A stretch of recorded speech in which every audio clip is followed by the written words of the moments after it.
We welcome you all to slow motion for this presentation of the Formula V Weekend Warriors Series, and we're about to grab the start in just a few moments' time. It's going to be Megan Overstreet leading them to green with Ladar right alongside. We're waiting for that green flag to come at, and the drivers are now on their way. Some of these drivers may be a little bit more aggressive towards the end of this race, as side by side with Love and DeGassis heading into 5. Oh, it's close. It's a bit treacherous on the corner. Rex is just singling run wide there, Ron. Down the running order, Love and Brewster, meanwhile, they have been in the tow and they've seen all these drivers try and do their own maneuvers. They definitely have something cooking behind the wheel of those FV race cars. As Montgomery gets that move done, one's running at the back. Well, not actually running right now, I don't believe, as there's a spinner with Ladar. Oh no. Oh, and there's contact as well. We are live for the first time on slow motion broadcasting with the FF Weekend Warriors. We're at Sebring this weekend. It's going to be a blast. I saw a little bit of rain here in the practice session, but we'll get to that here in 1 second. My name is Adam Thompson. I'm joined in the booth by Randall McGrew. With these three going right at it, we see you're getting really squirrely. There, oh no! Some contact. Oh no! Jurg and Antonio, the two Masters leaders, both with issues and now dropping down the order. There's a dicing through the curbs. Our lead two. As that's Instaman just slossing it up the inside through McIntyre there. Beautifully done by the Icelandic driver as there's a big incident happened behind somewhere. Gonzaga losing a lot of place. In fact, almost touching at that point. They're around there heading into the closing stages of the track. Not quite there yet. Heading through what I'm calling the horseshoe, but let's not get into my drawing skills at this point. Nothing but clear track ahead of them at this point, so no one should be able to interfere in that battle. Side by side, nearly had contact there. That's going to put Kabanka on the inside for this next hairpin. This could be what decides it, and he's gone right on the outside, actually trying to cover off the car. I do wonder if Barry is going to be close enough to potentially slipstream. They've got 2 corners left to go. This is penultimate one now. Barry right up close, 0.3 of a second. I'm not sure it's going to be close enough, 0.2 of a second. He's got to keep his foot on that loud pedal. Catches a little bit of a curve, but has Kabanka done it? Barry going to the inside, and Kabanka gets it. The field in Castro's hands, and he's going immediately. Gets a good jump there over green, and he's pulling away. He is gapping early, even moving over to try to break up any sort of slipstream or help that inside line, making sure green has his hands full coming into T1. Jorg's chance. Did Jason give Antonio just a little bit of a slow up? It doesn't look like it. Antonio down to the inside. Hopefully going to be able to make this move. Oh, that was close. Soto both coming very hot with a head of steam. Plava going up to try to move out of the way and give up the slipstream. Here comes Gilliland. Slow down. Gilliland coming in, going to try to challenge for this podium. They're going to go too wide. Oh, no! Oh, no! Gilliland and Plava come together. Gilliland's going to come back across the line in 4th place. Quite going to get there. There's a little bit of a lock up there from the 46 car. He's gone deep. Whoa. I don't know how everybody was able to get through that. That could have been absolute team.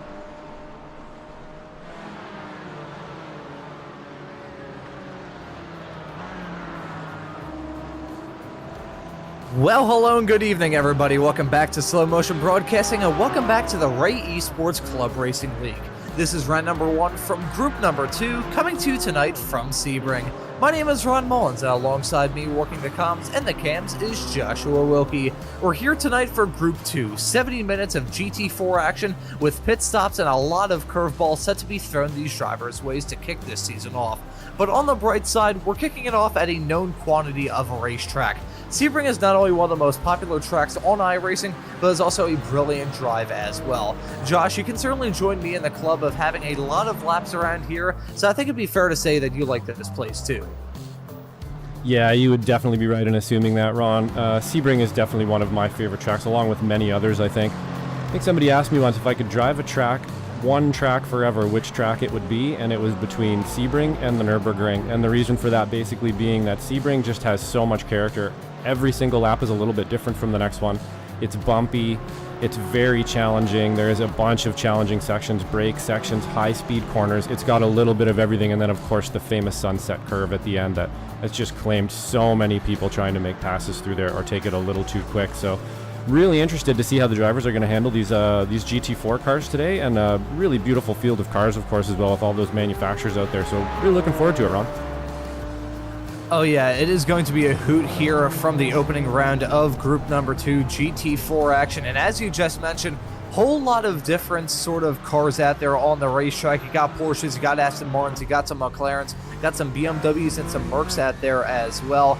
Gotta say, I was always more of a BMW guy. I say BMW guy. Had to buy that for one of my other obligations with a different series that's actually broadcasted with a different broadcaster. Had to buy the BMW GT4 car. Then I bought it, and then about a season and a half later, it turned into legacy content. So I had to go out and buy the new Porsche, which I gotta say is a very stunning looking race car. GT4s, and really just GT racing period. It is a staple at Sebring, despite the fact that it hosted the first ever Formula One United States Grand Prix, but not the first Formula One event in the United States. But that's a story for later on in the season. I suspect it's still a track that I, at least personally, always try and kind of link with prototype racing and sports car racing generally, Josh. I don't know why. It's just something about the way this racetrack is and its history as well, primarily with the Sebring 12-hour every singles. Would it be spring, I guess, at that point, actually, I think it actually would be early spring, but nevertheless, right then, I still always associate this track with sports car racing. So I don't know, maybe that's just a little bit of like miswiring in my brain.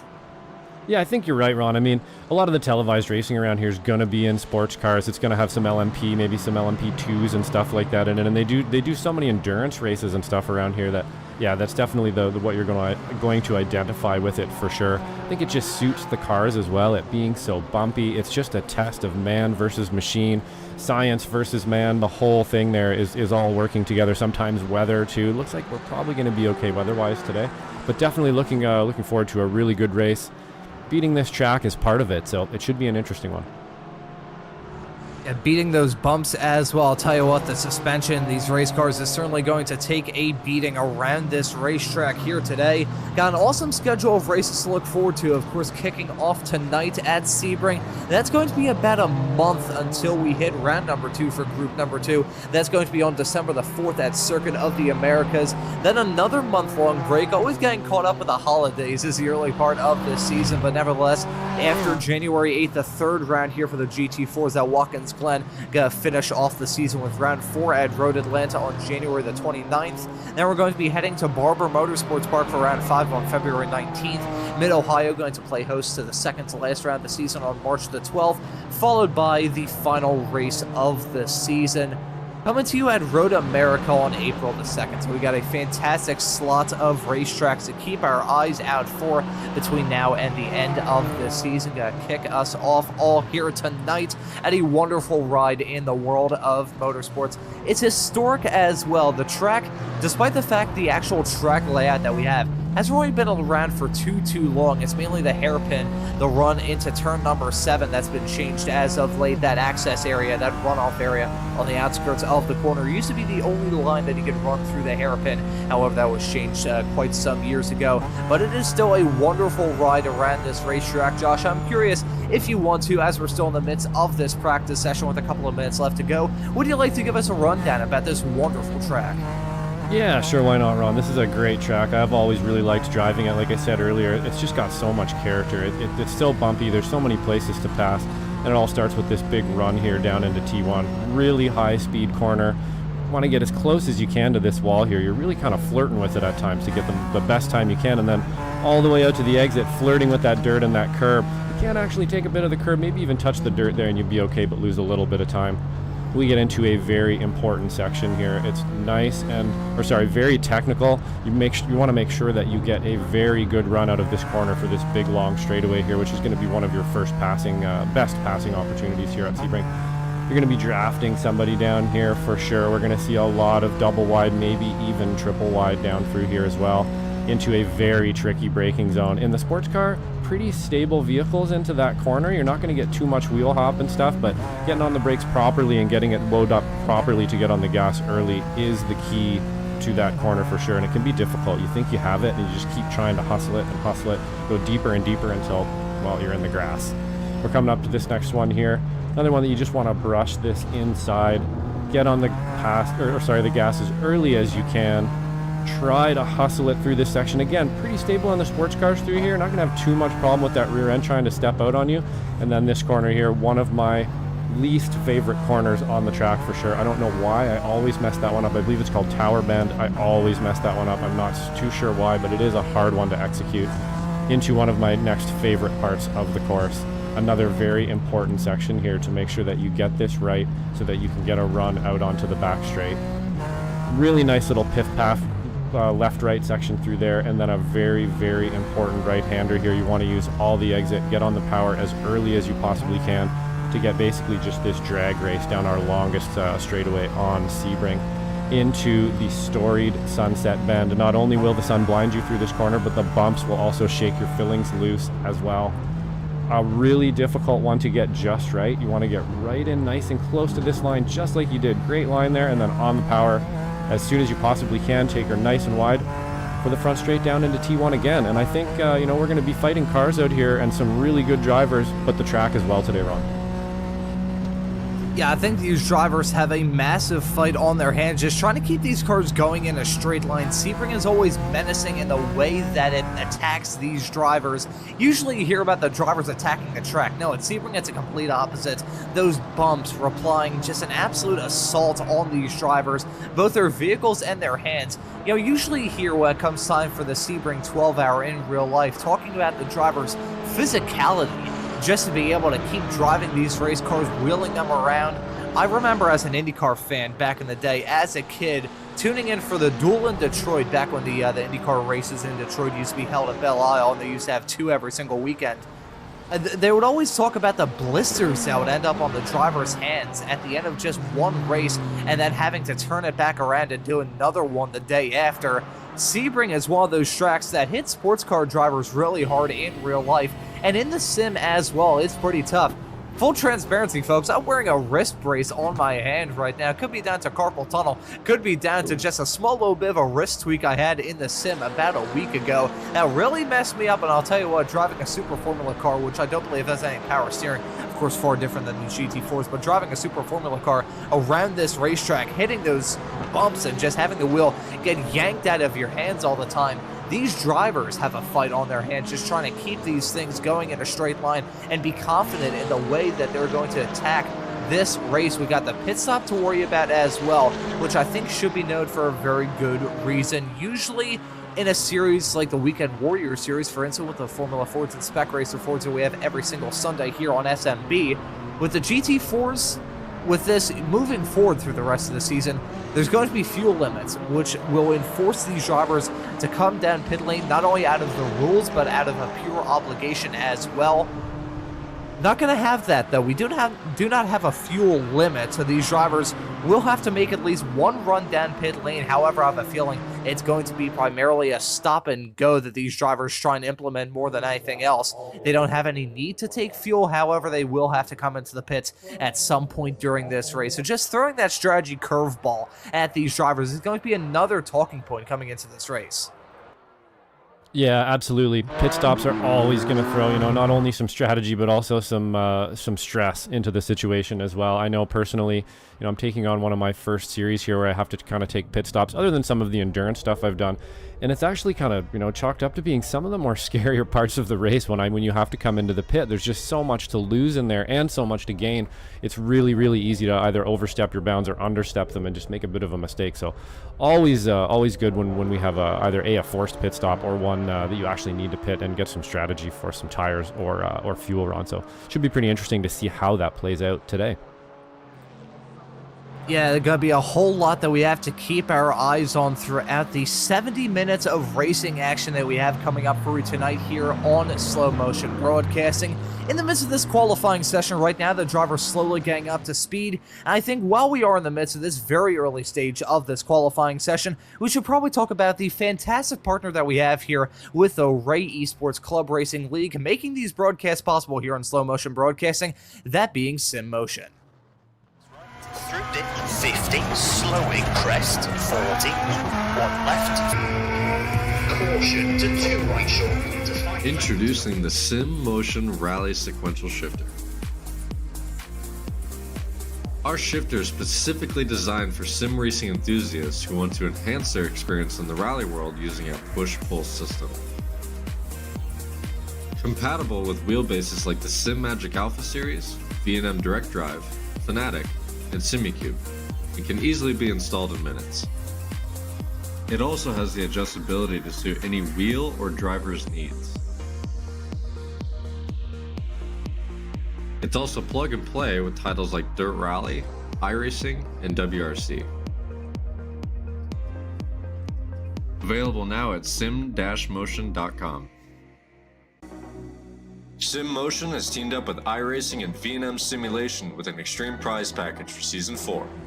To win, paint any car with a SimMotion logo, race in 10 official iRacing events, and you are entered to win an Extreme Direct Drive and GT wheel bundle.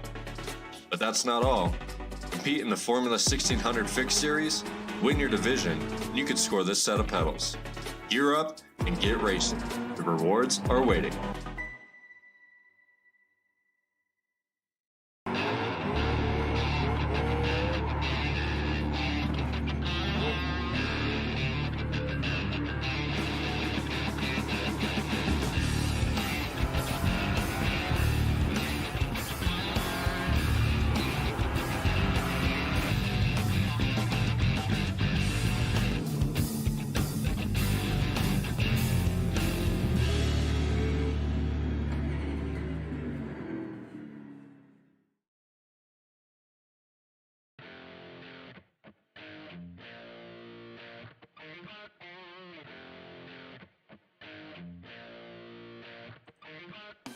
With years of experience and a passion for customer service, SimMotion is a trusted name for SimMagic products.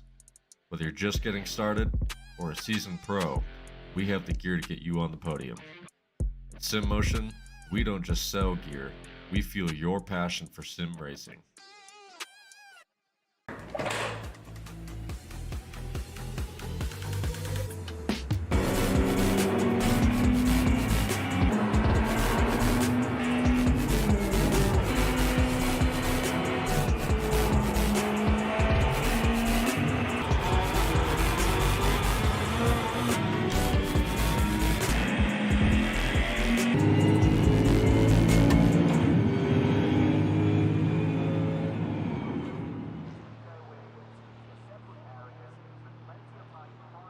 Alrighty, everybody, welcome back here to Slow Motion Broadcasting. Always nice to hear a little bit and see a little bit about the fantastic products that SimMotion has to offer, because as I just mentioned, tonight's broadcast of the Ray Esports Club Racing League on Slow Motion Broadcasting is brought to you today by SimMotion.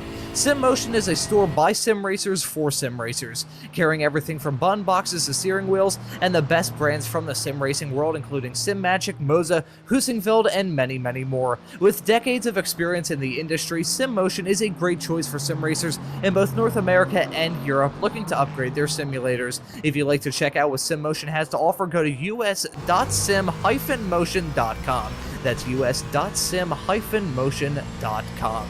SimMotion is not only the sponsor of the official Formula 1600 series here on iRacing, but is a proud partner of the Ray Esports Club Racing League, and feel free to use discount code RAY5 at checkout to get some very sweet discounts. Speaking of 5, tick over 5 minutes into this qualifying session right now. Michelle Squirk in the 75 car, lots of 5s going on there. She's currently our provisional pole sitter as it stands at the moment with only a couple of lap times on the board.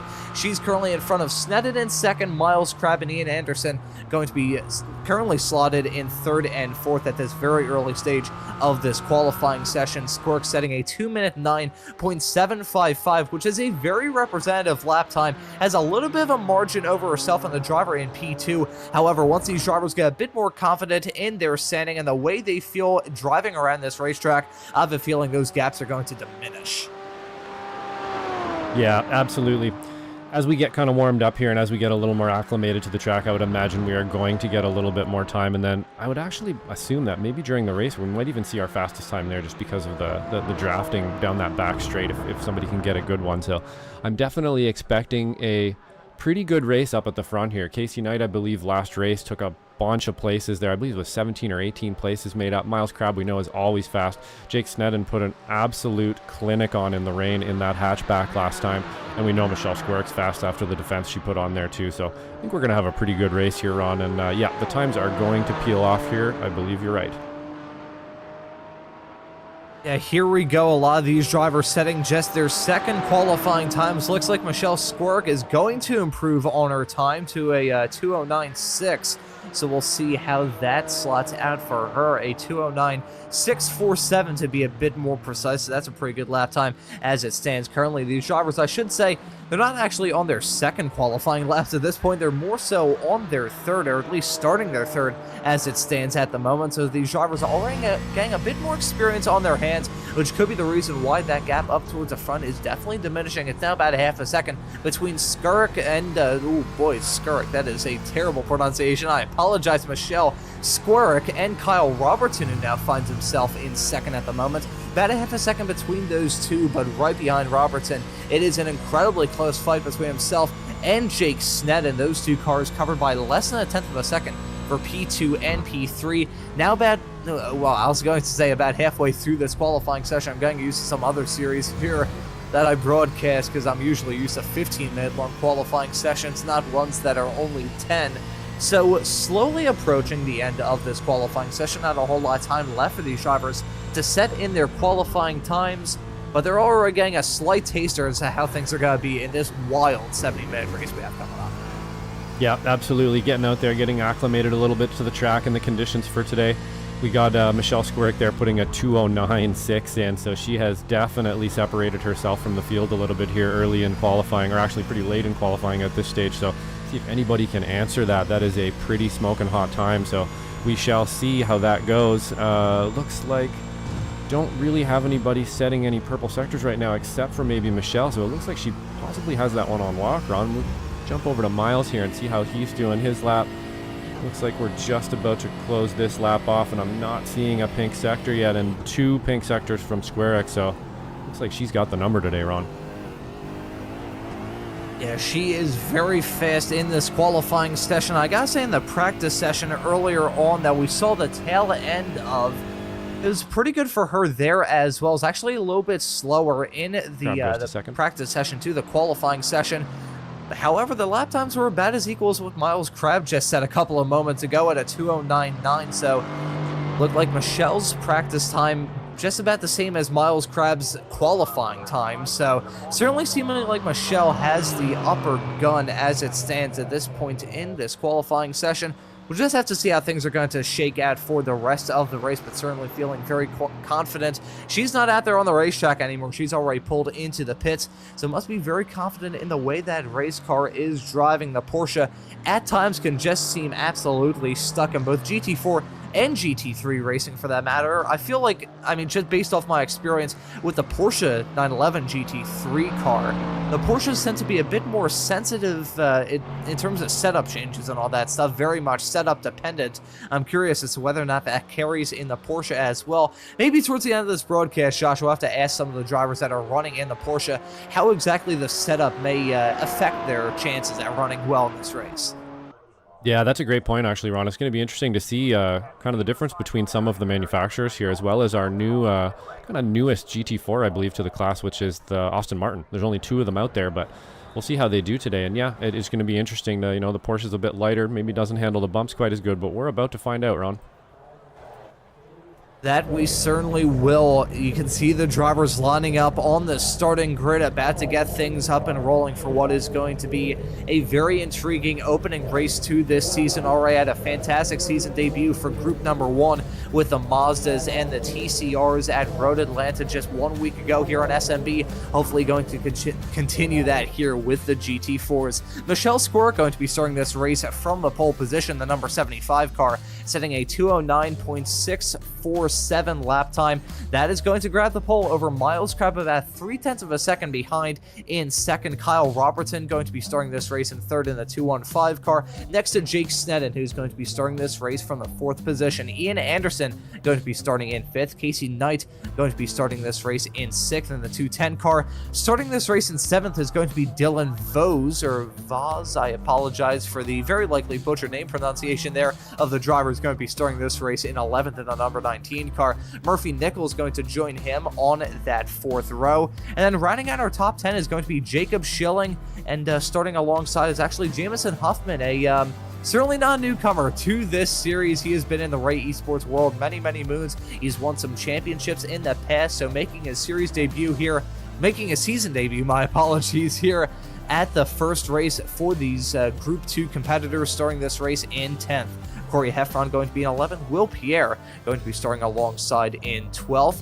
Now looking through the rest of the field, we have Bowie Swen in the 216 car. Andre Jameson starting this race in 14th.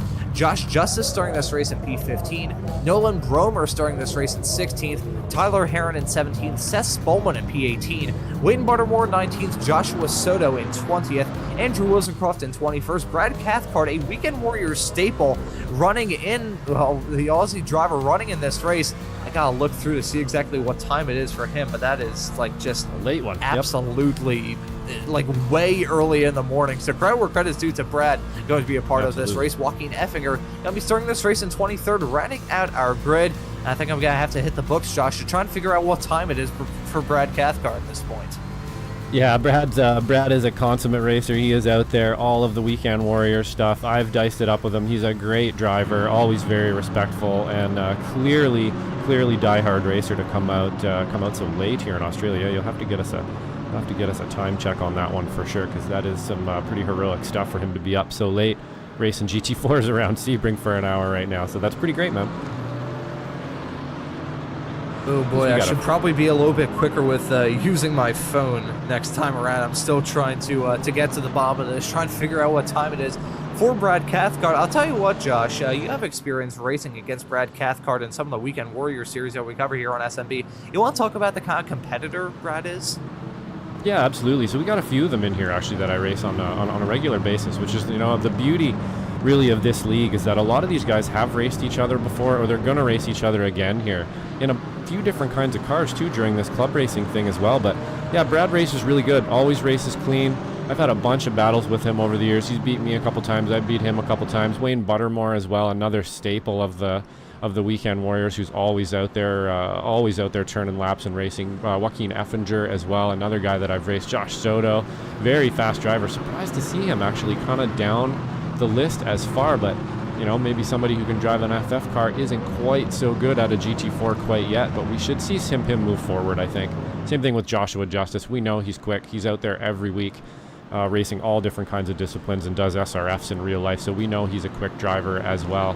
So yeah, just to kind of summarize that stuff, you know, these guys in Weekend Warriors, guys and girls in Weekend Warriors, are just a bunch of great drivers. There's a lot of respect, a lot of passing tips and setups and stuff back and forth, and it just makes for an awesome community. So I'm assuming that we're going to have another really good race, nice and respectful as well, out of all our drivers today, Ron.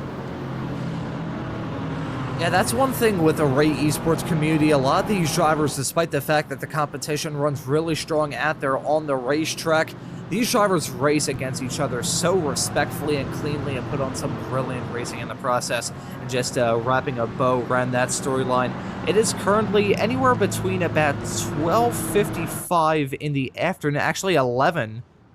Wait, hang on, no, my, okay, so just got lost there for a little bit because I was looking at Brisbane, Australia being 11:55 and Sydney being 12:55. Then I realized that Australian time zones are kind of weird when it comes time for setting the clocks back. But it's anywhere between about 1 o'clock in the afternoon to about 10 o'clock in the morning for Brad. So I gotta say, still credit where credit's due to him running this race at this time of day. It's gotta be a little bit of a bit of a wake-up call, to say the very least, but what a way to wake yourself up for some brilliant action. 70 minutes, to be a bit more precise, of some GT4s ready to tackle this absolutely brilliant track in the world of iRacing and motorsports as well. 3.74 miles, 17 turns, and 70 minutes for these drivers to try and get the job done. The green flag's down. The drivers are on their way, looking at a pretty even keel start with both of our front row sitters, Michelle Skork and that number 75 Porsche. Got to try and lead them all through turn number 1. However, got a challenge from Crab on the outside. However, he's got 3-wide fight on his hands now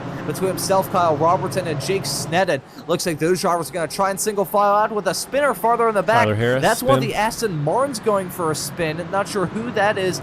That, I believe, may be Tyler Heron in the number 11 car. He is going off the circuit, hang through turn number 1, so that's not an ideal start for him. All right, losing out on 6 spots, but as you can see the field coming out of turn number 5, under the bridge through 6 for the first time by, looking like most of the field is fairly scot-free.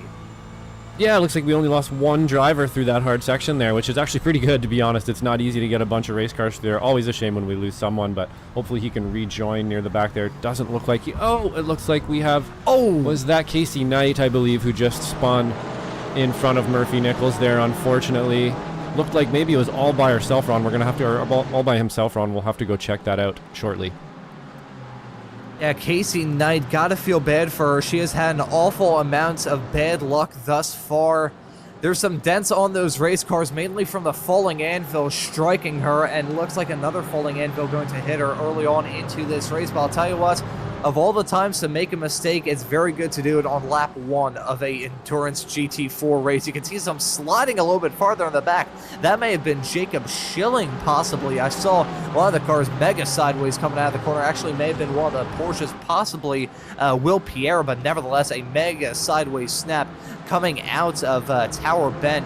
There you can see that Porsche that had that mega sideways snap. You're actually seeing a fight with, I believe that's Pierre going side by side with Murphy Nichols, and the car that had that off-track excursion, I believe, is actually Dylan Vos. So that was the car that went off the circuit, had a mega sideways snap through the dirt, but it looks like he was able to keep it fairly scot-free. But looking back at the front of the field, Michelle Skork still leading this race over Miles Crabbe in P2, Kyle Robertson in 3rd. Coming around the final corner and getting dangerously close to that outside tire barrier.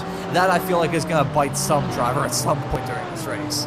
Yeah, it's one of those things, one of those parts of the track that you just want to get closer and closer to. Sort of like the inside wall right here as well. It's just going to kind of give you a bit of lap time, and actually the exit out on this curb too. There's quite a few sections like that on this track where you really just want to be maximizing it. But yeah, if that wall comes up and meets the side of your car, it could end up being a bad day. I've seen some pretty big crashes on that corner in my day and a few of my races, and a few that we've covered together, Ron. Actually, we've seen some pretty big ones right there, I think.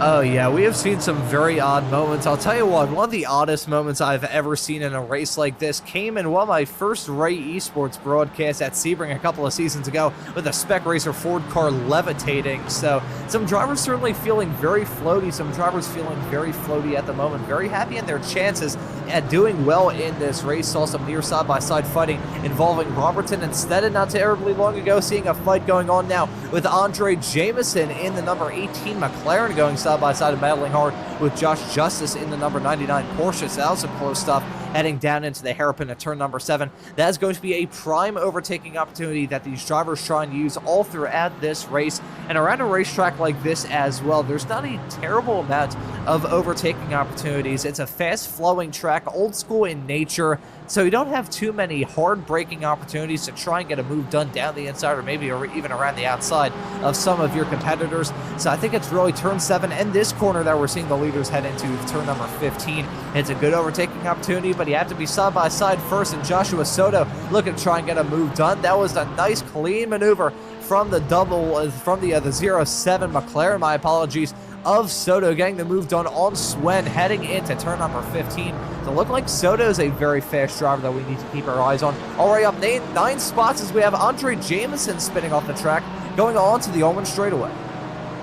Yeah, looks like we had another spin here. This is a really, really easy place to do this, Ron. I'm sure both of us have done it here. If you come out there, touch that outside curb just a little bit too much, or get in the grass and get on the power early, you can definitely loop the car. Sometimes even that inside curb will get you if you try to hop over it a little bit too much and cut it. So we'll have to come back and see exactly what happened there, but that's what I'm assuming, that it was probably all by himself. However, we should probably go check in with Tyler Heron here, and let's see what happened to him at the beginning. And there you can see him in that Sim Motion number 11 car heading through the corner all by himself and just hitting the bumps there. That's what caught him out, running a little bit offline on that inside line. You know, iRacing laser scanning is beautiful technology, and just based off the wear and tear that's done on the racing line around turn number 1 in real life, you can see that's part of the reason why he ended up looping and taking a look at another loop. This was Casey Knight in the 210 car. Let's have a look at this. A little bit of a bump coming through the corner.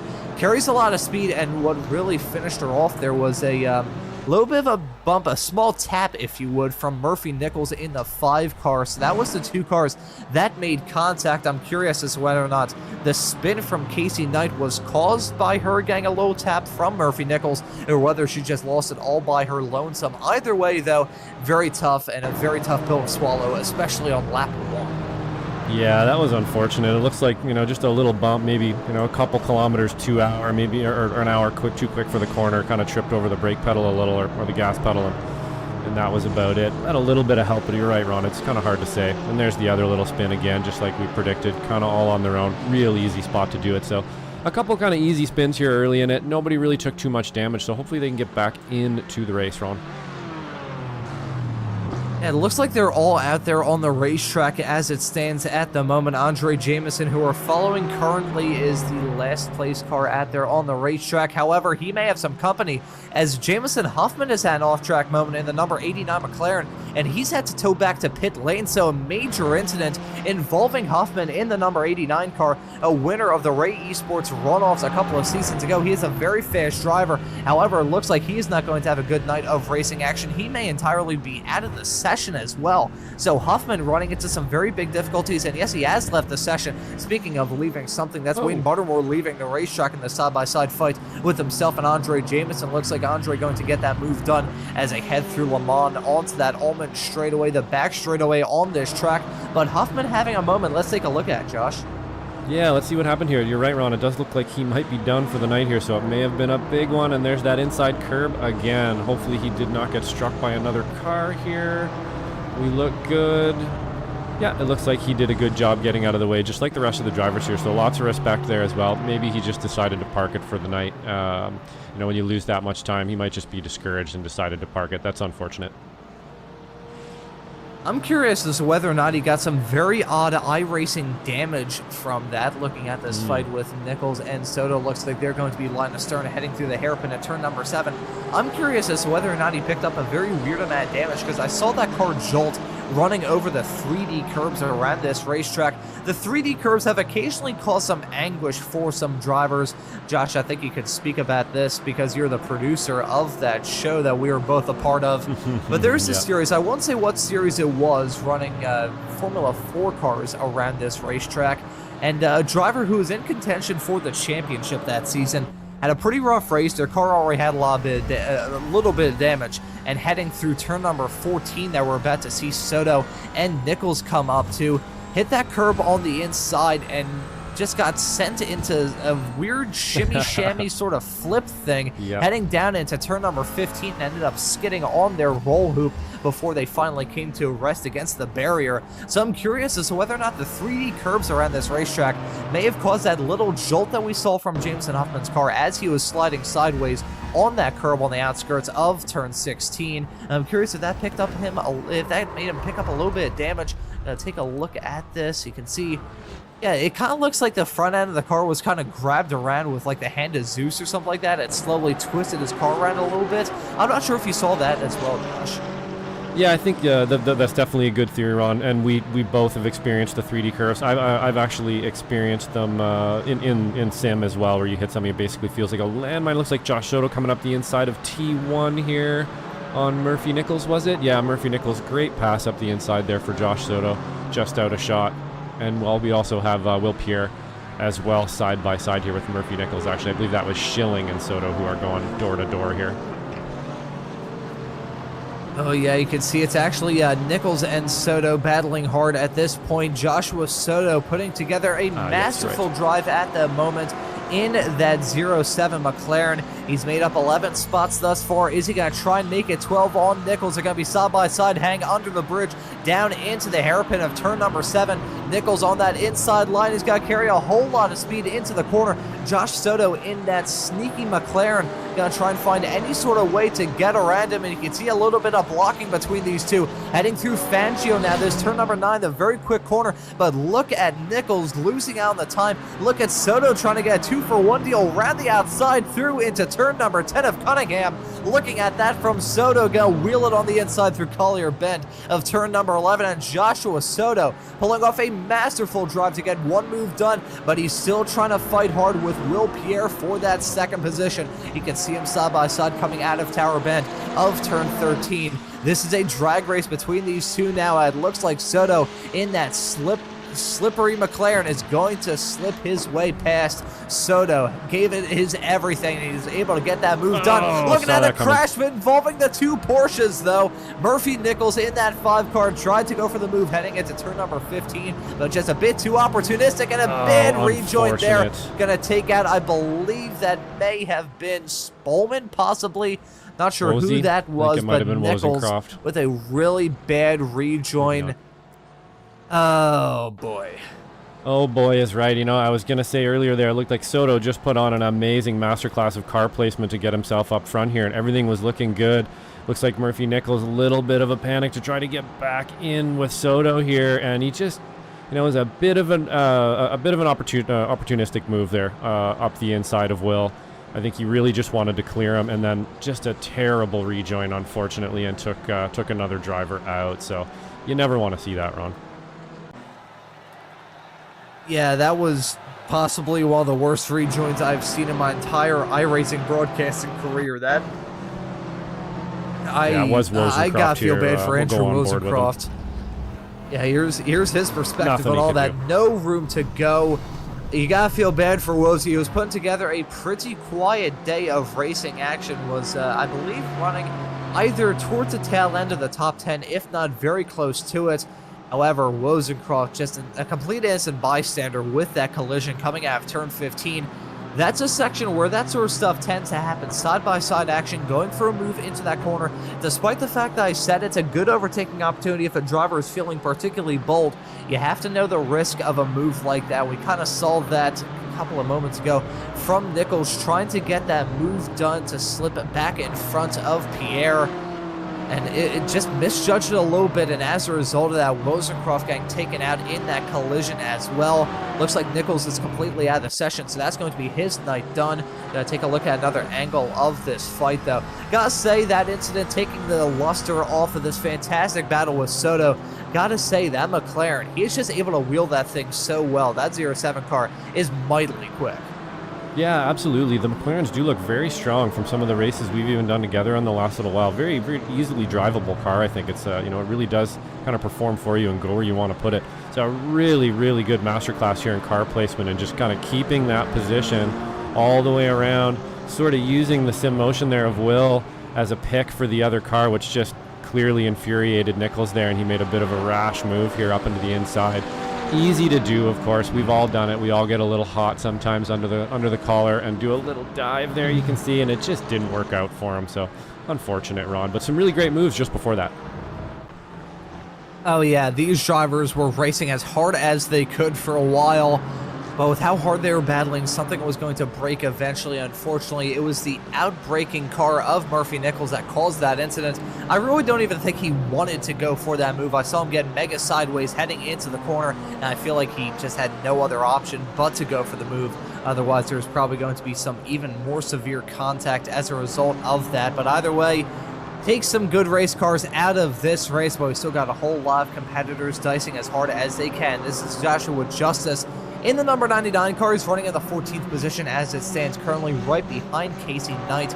She's put together a pretty good recovery drive as it stands at the moment. Got involved in that spin earlier on in the race, heading through turn number 7 at the very beginning of the race to be a bit more precise.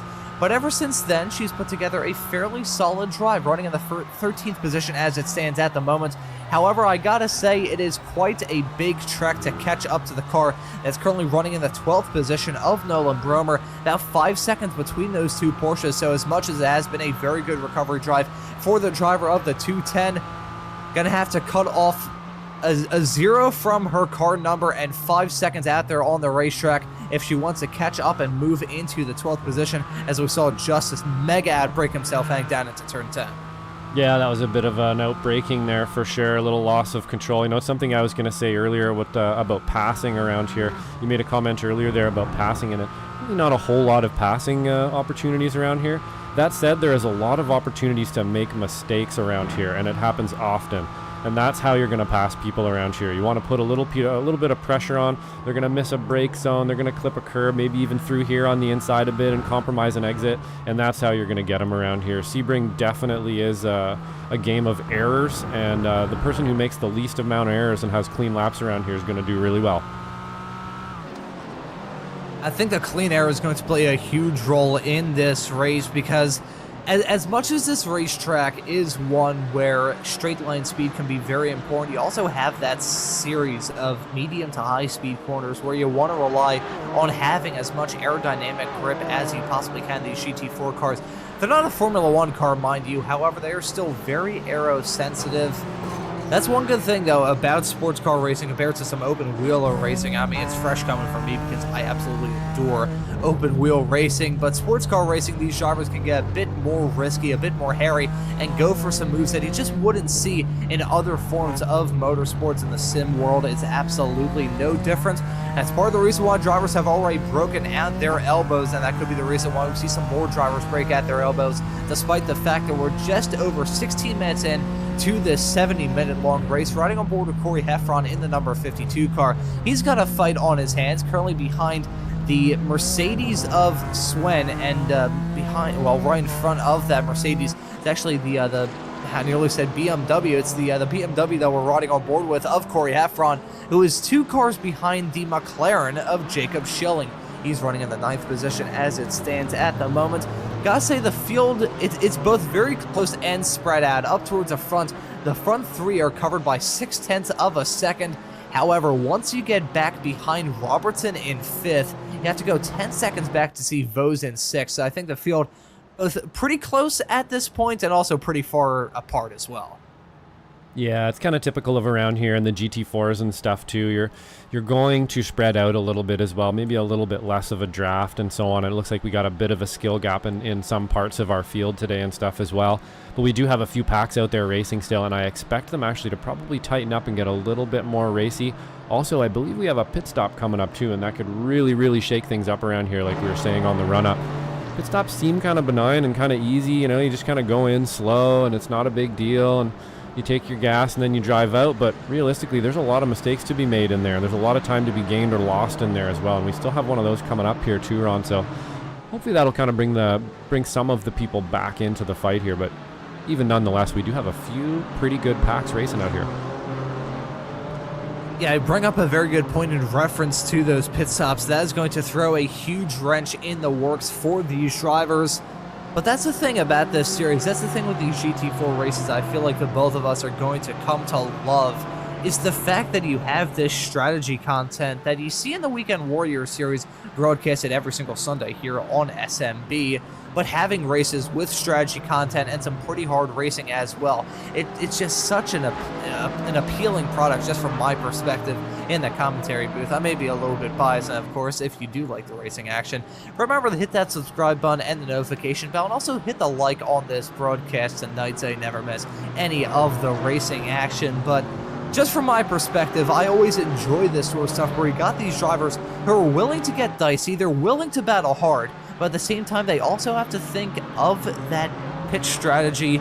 It's like a game of chess, but you're playing chess against someone who's trying to assassinate you. I think that's the only way I can describe it. It's a very odd phrase for me to say, but I feel like that's the only way I can describe it. It's a strategic game, but it's also just so tense for these drivers. Yeah, absolutely. It's like playing high stakes chess at high speed, and if you make a mistake or something, instead of just getting your pawn taken away or something like that, you end up in the wall at 180 miles an hour. So it's really all about car placement, and it's very similar actually like that. But racing is a very mental game. A lot of people think you kind of just go out there and go as fast as you can and turn corners as fast as you can and hit the brakes as late as you can everywhere, and that's racing. And really it's not. It's a mental game out there. You're playing chess with the other drivers. It's mind versus mind going through corners. When you're going to make a move, if you're going to let the guy up the inside, what lap is it? Should I worry about this? Should I worry about that?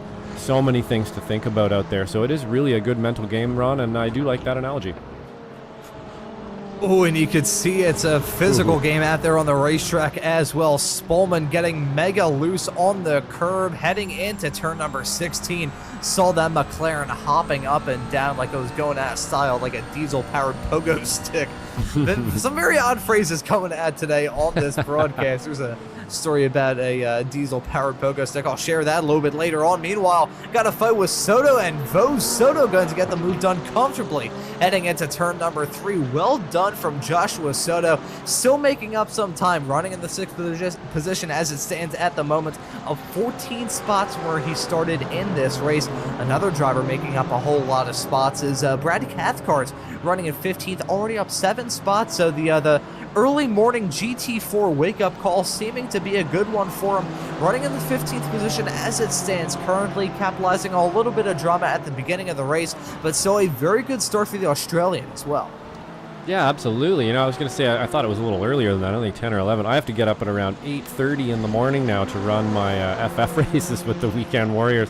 So I'm sipping coffee while I'm, shaking the crust out of my eyes there and doing some laps in the morning now with them. But honestly, it's kind of nice in the mornings. And Brad's made up about 7 positions, and Joshua Soto has made up 14 positions from the back. So I'm going to have to take some credit for calling that one. That I'm pretty sure I knew he was going to make his way up through the field, but I was not expecting for him to make it that quickly and that many positions up so cleanly so quickly. So, man, that McLaren's flying out there today.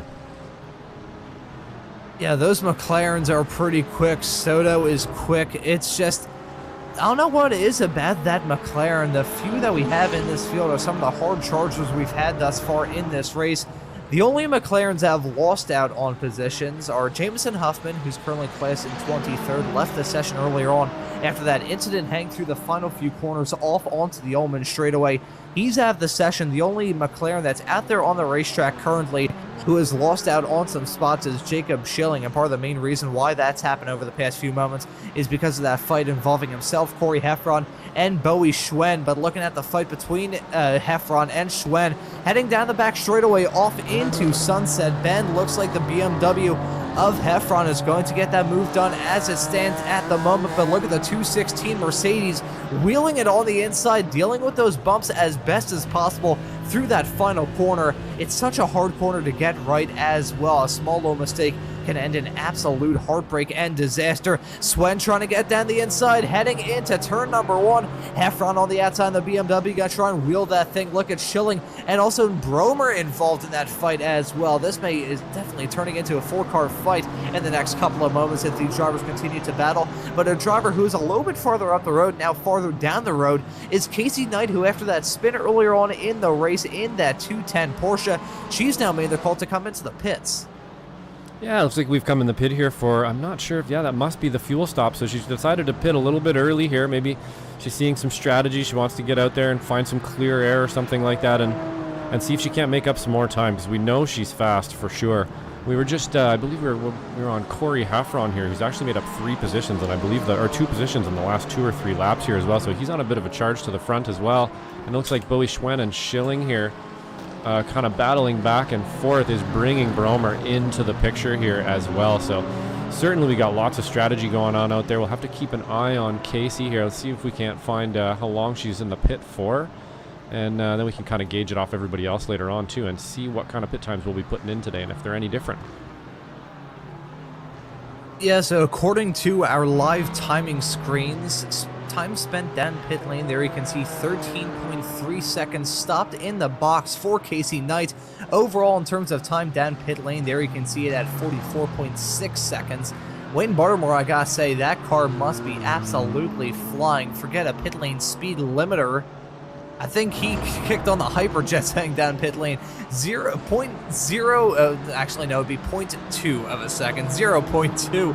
Seeming to be a mouthful during this broadcast for me, but Wayne Butterworth kicking on the Hyperjets to have a 0.2 of a second run down in the pits. That is possibly a record here at Sebring. Forget lap time records, pit lane time records. Looks like that's going to be the one that Wayne Baltimore is going to be breaking here in the number 73 car. Another driver in a Porsche, would seem to be the most popular pick with these drivers right now. You can see the drivers running in first of Michelle Squirk and third of Jake Sned, who we're riding on board with right now in the number 78 car.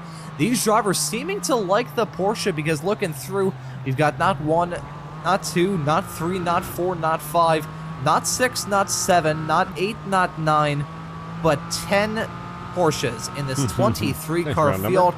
So it looks like that Porsche seeming to be the most popular pick by a pretty significant margin too. Yeah, it's not really surprising. You know, I've wheeled a few of these cars around. I believe I own the Porsche. I got the Austin just recently, and I think I have the McLaren as well. And I still kind of lean towards the Porsche most of the time. It just feels good. It feels a little bit lighter, a little bit easier to drive for me at least. I'm not really sure how it's going to do around this track, because I'm not sure I have any experience around there, but it really doesn't surprise me people grab that Porsche. It's just such a well-rounded car. Maybe not excellent at anything, but very good at everything.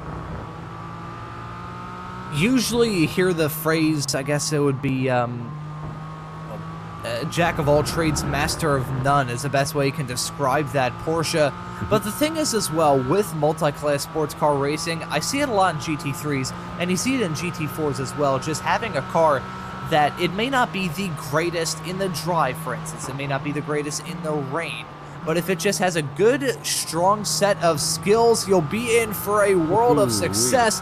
That was near disaster involving Miles Crab and our race leader, Michelle Squirk.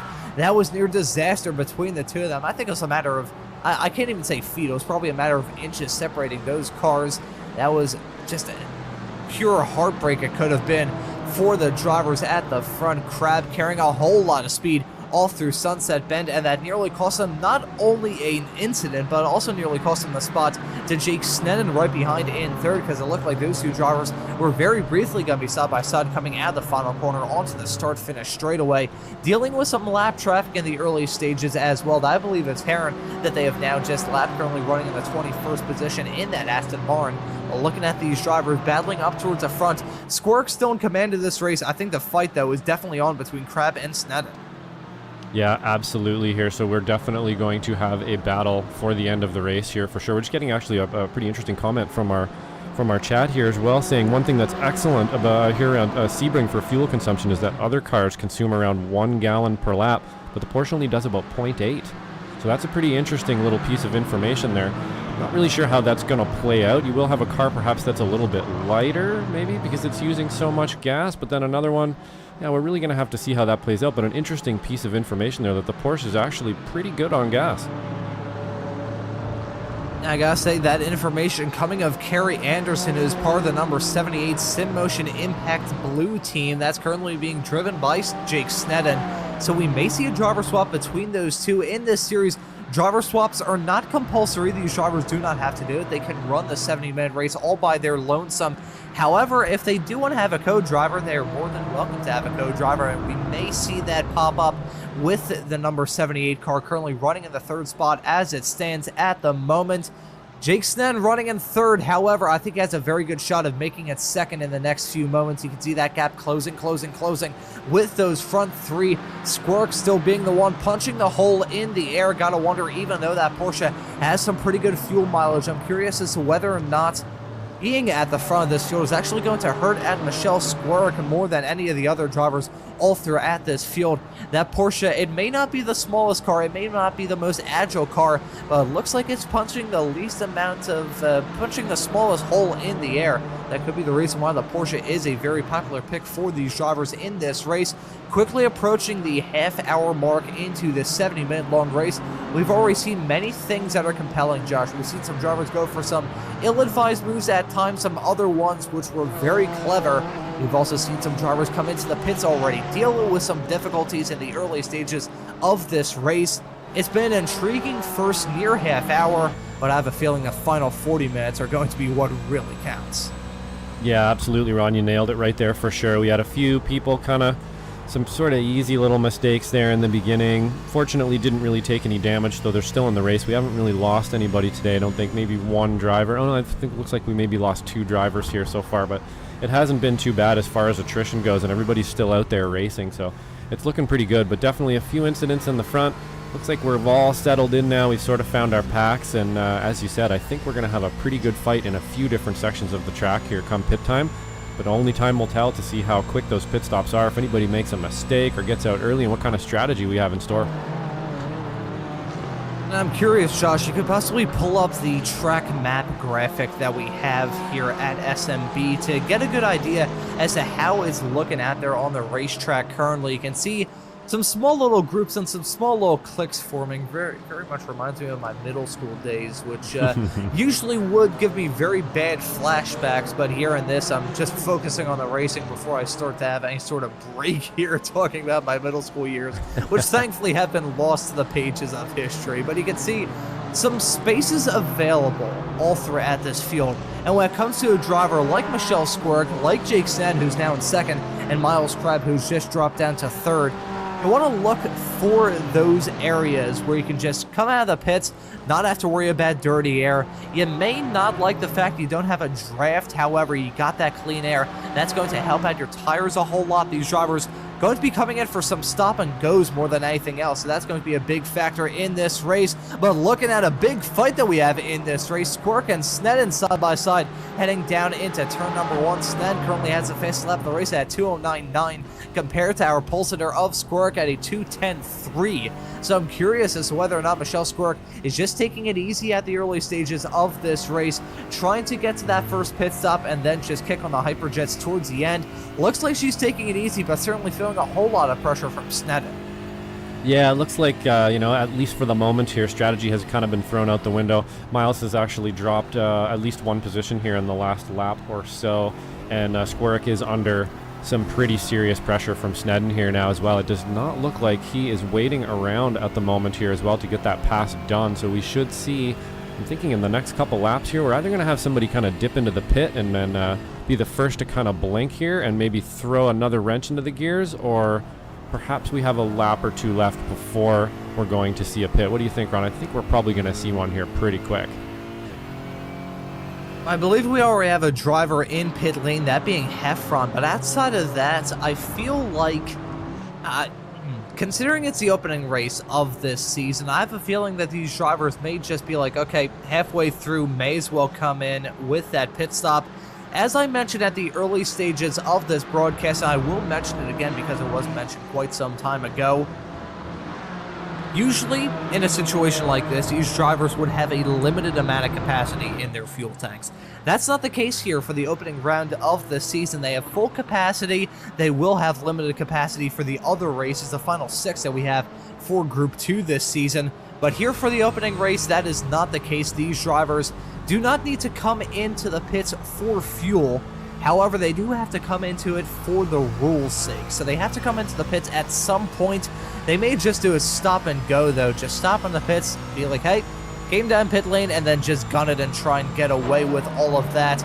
But at this point in time, these drivers throwing the strategy discussion out the window as Squirk and Sneddon battling hard into turn number 1. Sneddon trying to wheel that Porsche around the outside of another Porsche heading down into turn number 1. Looks like they're going to single file out, coming out of the corner down into turn number 3. A heavy braking zone around this racetrack. We may see a driver go for an overtaking opportunity there in the not too distant future. But speaking of what's happening in the present, Ian Anderson has come into the pits. Soto has as well. Soto dropping down on some time, so not sure it may have gone down with Joshua Soto. He's put together a fantastic drive. I have a feeling he may... Did he overshoot his pit box? Did he run out of gas and have to tow? Yep. I'm not sure why he's being classed as 21st. So this is going to be a big heartbreaker for Soto. As I mean, he was putting together a good race. I didn't see what happened. I think he just came into the pits round about the same time of the likes of the cars that are in the pits currently of Pierre and Anderson. But there may have been an incident here, Soto. Let's take a look at it, Josh. Yeah, it looks like maybe he looks all alone on the track here, so it looks like we maybe have another incident with some curbs or some, a little bit too much curb there on the outside, and unfortunately looped it, and then it looks like after that he decided to just pull her into the pit, get some fuel back in the car, recoup, and get back on track.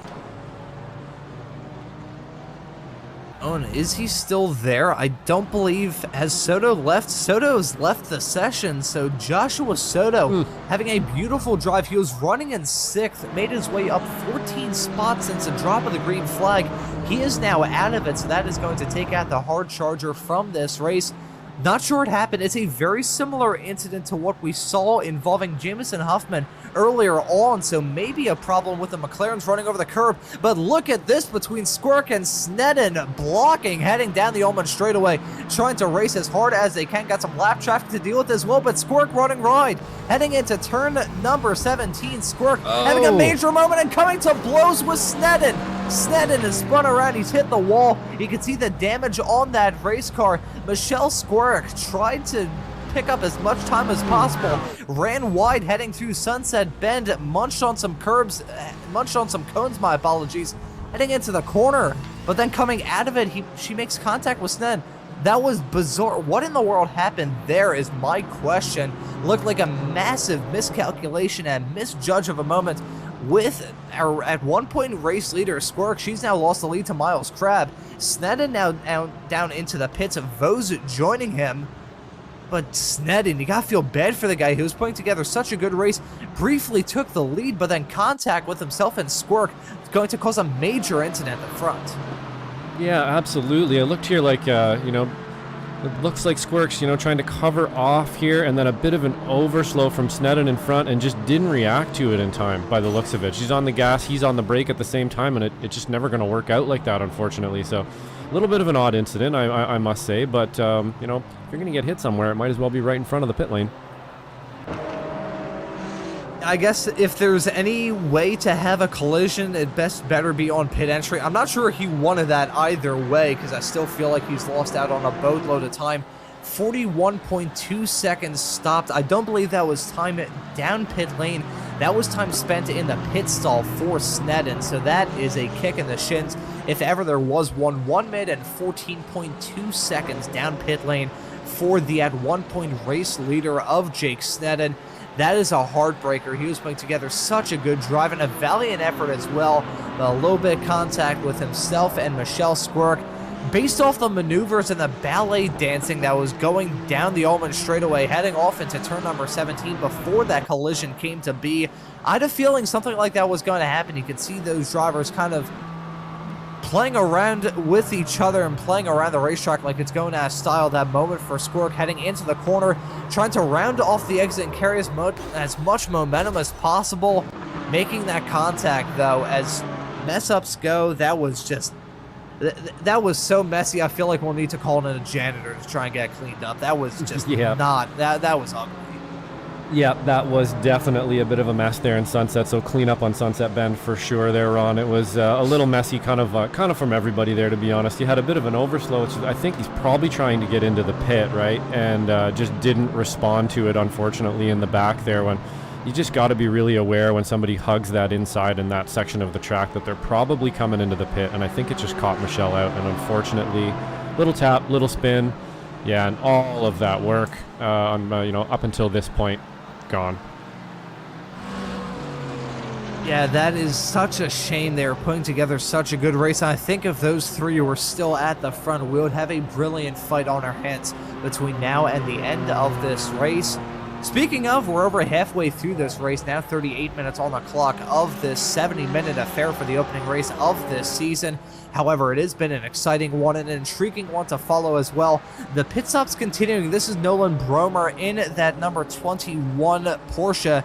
Was running 12th not terribly long ago, made up some positions. However, currently running a little bit farther back than he may have had in mind. I think that part of the reason why he gained out on some positions was down to some of the drivers running into some difficulties and coming down pit lane. But Bromer still up 3 spots, still in his pit stall, though. This is looking very, very slow for him. He's going to lose out on a spot to Brad Cathcart. There you can see Cathcart. He is now effectively involved in that hard charger fight, and there you can see Nolan Bromer now out and away from his pit stall. That was a very slow stop, 39.8 seconds to be a bit more precise, and there you can see total time spent down pit lane, 1 minute and 11.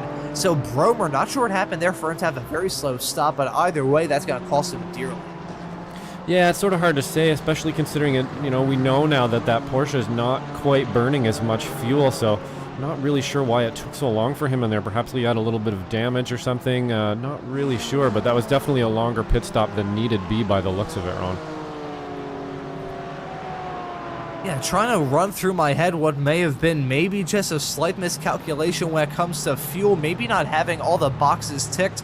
In my time covering some GT racing on iRacing in the past, there have been many moments in which a driver was running such a good day of racing, then they just didn't click that tire change box, they didn't uncheck that box, and that ended in tears. So that could be what may have just happened there involving Nolan Bromer not terribly long ago. One incident that we are for sure of was that incident with Michelle Squirk making contact with Jake Sneddon coming out of Sunset Bend a couple of laps ago. That has lost her out on a whole lot of time. A little bit of damage on the front end of that race car. However, she was still keeping tabs with our race leader of Miles Crabbe, and you can see these drivers side by side. Squirk tried to go for the move into the Sunset Bend, and deja vu happening for the driver of the number 75 car. She is very fast in that formidable Racing Development number 75 Porsche, but another mistake. This time it's not going to lose her out on just a little bit of time and some bodywork scrapes. She's now going to lose out on second spot as Robertson has moved into P2. Yeah, absolutely. So another little tap on the inside. We know, it's a little tip in iRacing if you don't know it. If you're the car on the inside and you get a tap, you're always going to lose out. I'm not exactly sure why that is, but the car on the inside always loses. Even with a little tap like that, you just completely lose control of the car, and that's exactly what happened to her right there. Unfortunately, ended up sideways, and now Miles Crabbe is our new leader here with Kyle Robertson not too far behind, who I believe has not pit yet. Is that correct, Ron? And yeah, and then we have Michelle Squirk a little bit farther back from that little incident there as well. In terms of the drivers yet to come down pit lane, you are right. Of the drivers running inside the top 5, all of them have yet to come into the pits. That list includes our race leader Miles Crabbe, Kyle Robertson in second, Michelle Squirk, who are following right now in third, Bowie Swen, who I believe is the hard charger at this point, actually tied with Seth Spolman in that regard. Both of those drivers up 9 positions when they started in this race, and Jacob Schilling right behind, making up 4 spots in that McLaren. I was mentioning earlier on that Schilling was the only driver of a McLaren not to make up any spots thus far. However, that has certainly changed. Schilling has turned his race around in that number 85 car. Running 5th at the moment, yet to come into the pits though, so we may see that shake up a little bit. Speaking of these two drivers starting to shake each other up, this is the fight involving Jacob Schilling and Bowie Swen in that 216 Mercedes, blinking in out of existence, heading down the Ullman straightaway. So that joke earlier on in the year of the aliens that ended up at the mall down in Miami, maybe taking a visit to Sebring just based off the brief connection issues involving Swen. Yeah, I gotta be honest, Ron, for some reason when me and you are on broadcast, I think me and you have been privy to at least 3 or 4 alien abductions now, some very, very strange physics anomalies as well, so there's definitely some paranormal stuff hovering around us. I'm not exactly sure why that is, but yeah, we're seeing a little bit of it again there on the track in iRacing, so we shall see, as well as the 3D curbs there, just launching people a few times. Yeah, we've had some pretty strange anomalies out there, haven't we? Yeah, Sebring, I mean, back in the day when this racetrack really first came to be back in the 40s and 50s, it was pretty much just built over top of what used to be an Air Force base for World War II. So I guess we can kind of say that this is iRacing's equivalent of Area 51, but nevertheless, before we maybe get some interested viewers tuning into this broadcast, possibly ones currently tuning into this broadcast, maybe from the Pentagon after that quote, but nevertheless, oh boy, some very odd things that we're touching on throughout this race. Coming up to 45 minutes on the clock. It's been an intriguing one thus far, but Miles Crabbe has extended that gap to himself and P2 of Kyle Robertson now to 4.5 seconds. So Crabbe in that 131 Aston Martin trying to stake his claim on this race. Crabbe is usually a driver that we have to keep our eyes on in the Ray Esports world. Certainly proving that in this race, trying to build that gap even more. But he does have to come into the pits eventually. I'm curious how those pit stops are going to shake out this fight with Crabbe. Yeah, absolutely. We've been watching Crabbe race now for I'd have to say the two of us here for probably a year or two, and we know this man can race. We know he's consistent.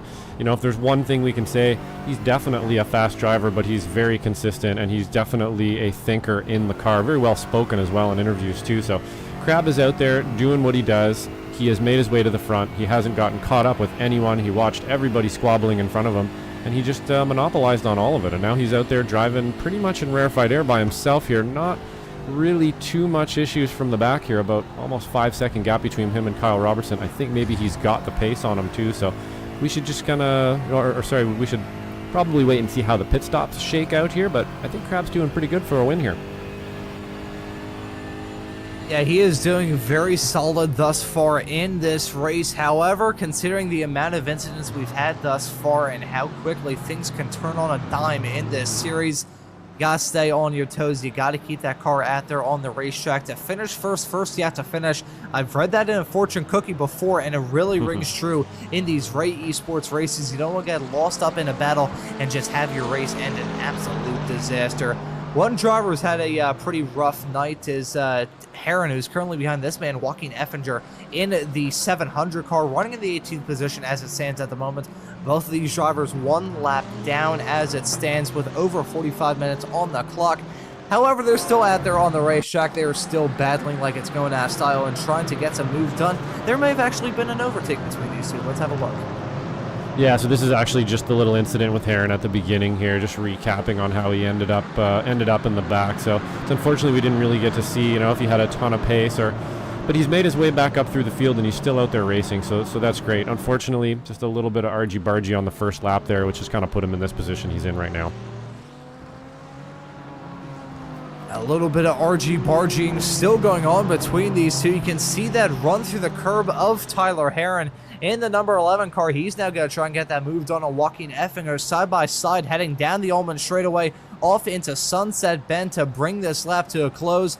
Will Heron get the move done before they even think about getting on the brake pedal? Yes, he does. However, Effinger may fight back. No, it looks like they're going to stay the line astern, heading off into the final corner of this lap.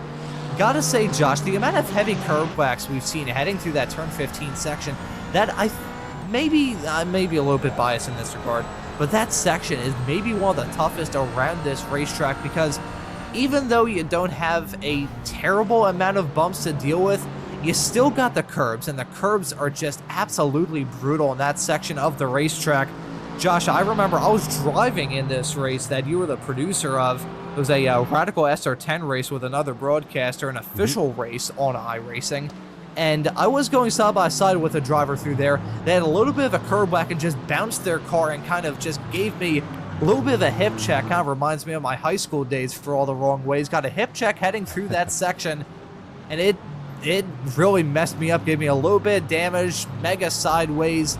So that section, it's so tricky to go side by side, as we saw with the disaster that happened earlier on involving Nichols.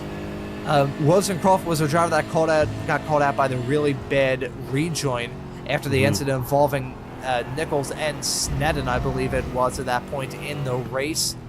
But that section, it's so tricky. Those killer curbs heading through that section, the jigsaw curbs, whatever you want to call them, it's a painful ride hitting them in these race cars. Yeah, absolutely. It's you're asking quite a bit of the race car through that section as well. You're really leaning on it a little bit. You're doing a little bit of brake and gas overlapping in a few spots there. And really the main thing is you're just really trying to optimize that last part of that section there so you can get a good drag down the back straight. And I think those curbs just add to it as well. And if you're trying to go side by side through there, you're just asking so much of the car. You're kind of asking for it, and you're only ever going to lose time going side by side through there as well. So it's usually better to kind of just file in the back, get behind the guy, and try to get a nice pull out of that last section. And definitely really good point there, Ron. You have to treat those curbs with some respect. If you take a little bit too much of them in the wrong way, looks like we got Squirk off the track in the background there. I just caught with the corner of my eye, but gathered it back up. So yeah, really good point, Ron. That section is sketchy. It's one of my favorite spots, but you're right. It is definitely one of the more technical, harder spots to nail every lap for an hour and a half. I feel like most of the people who have tuned into the broadcast in which I've been yapping on will probably know that I come up with some very odd slogans to coin certain things just to describe them in my head and slap a little bit of a label on them. The best way I could describe that section of the racetrack, it feels like as a kid going bowling and having the bumpers up on either lane, which was a very greased up lane in the process as well.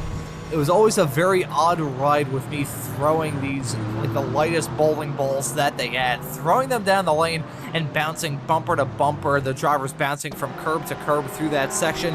Kind of reminds me of that. That's how it always feels like driving through that section. If you get it right, you get it right. If not, you're in for a world of trouble. Riding on board with Corey Heffron in the number 52 car, you can see him trying to avoid a lot of trouble. Whoa. Heading down into the corner, big overshoot from him. I'm curious if he had a technical issue resulting in a brake failure. It looked like his pedal just went to the floor. Yeah, totally. I'm just going to jump back on board with him here and see if I can't see any hand movements or anything that might show that he had some kind of a failure here. I don't know, Ron. It's a little inconclusive, to be honest. Looks like maybe he just got a little bit target fixed on the inside, but really hard to tell. Yeah, that was a very bizarre looking incident, hang down into the hairpin. I mean, technical failures can happen. Some stuff can go down in a sim rig. We have seen that on many occasions. Drivers just bearing off the track inexplicably. I'll tell you what, for an incident like that, that's probably a good reason to head on over to Sim Motion so you can get some nice pedals that won't do you that dirty heading down into the hairpin of turn number 7. That just looked like a mechanical issue just from my completely uninformed perspective. Of course, the driver knows best, so maybe we'll have to get some word to try and figure out what that issue was. It was very strange regardless, because I don't think he'd have that much of a brake overshoot. One driver that certainly had a pretty bad miscalculation earlier on in the race is Michelle Squirk. We're following her running in the 3rd position as it stands at the moment. However, it's just a couple of feet between herself and Robertson. Heading down into turn number 7. Will Squirk go for the move? It looks like she's going to hold off on it for now in the number 75 car. However, I feel like something that may be hurting at Michelle at this point is a little bit damage on the front end of that race car.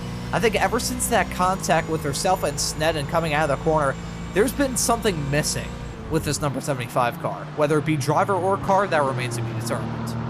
Yeah, I think you're probably right. I mean, always a hit like that too, you know, as a driver, and I'm sure, you know, she's a very respectful driver out there. You never want to end somebody's race that way as well. So that can always take a, you know, tiny little bit of wind out of your sail as well. You want to be a little nicer to people on track after that.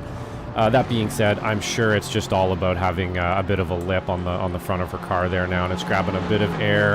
And unfortunately, she's just, you know, losing a few kilometers an hour here and there. Maybe it's a little bit bent and the frame's a little strange or something like that. So unfortunately, with that incident, you know, didn't quite get away with it by the looks of it, Ron. I think you're right. She's dropping a bit of time with some damage here.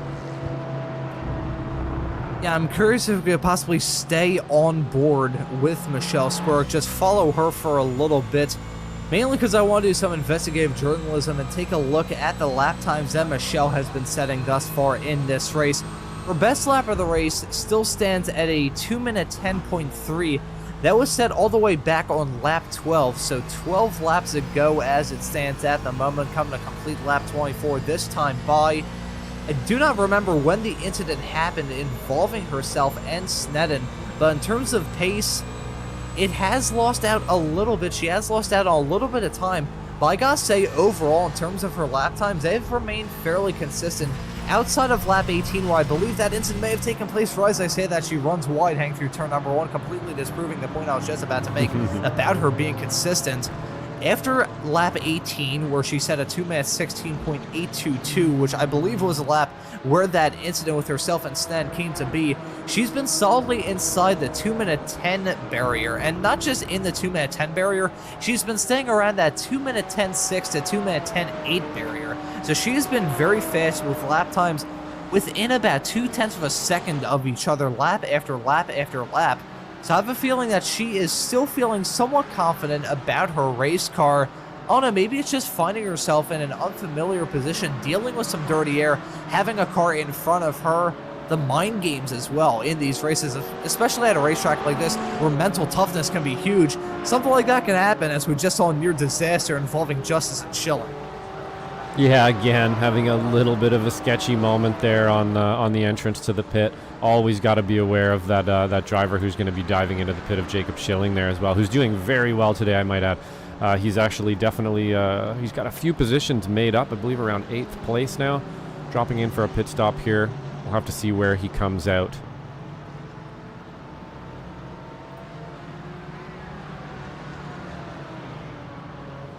Ooh, looks pretty quick, very quick. Not a bad one, 12.5 seconds stopped in pit lane.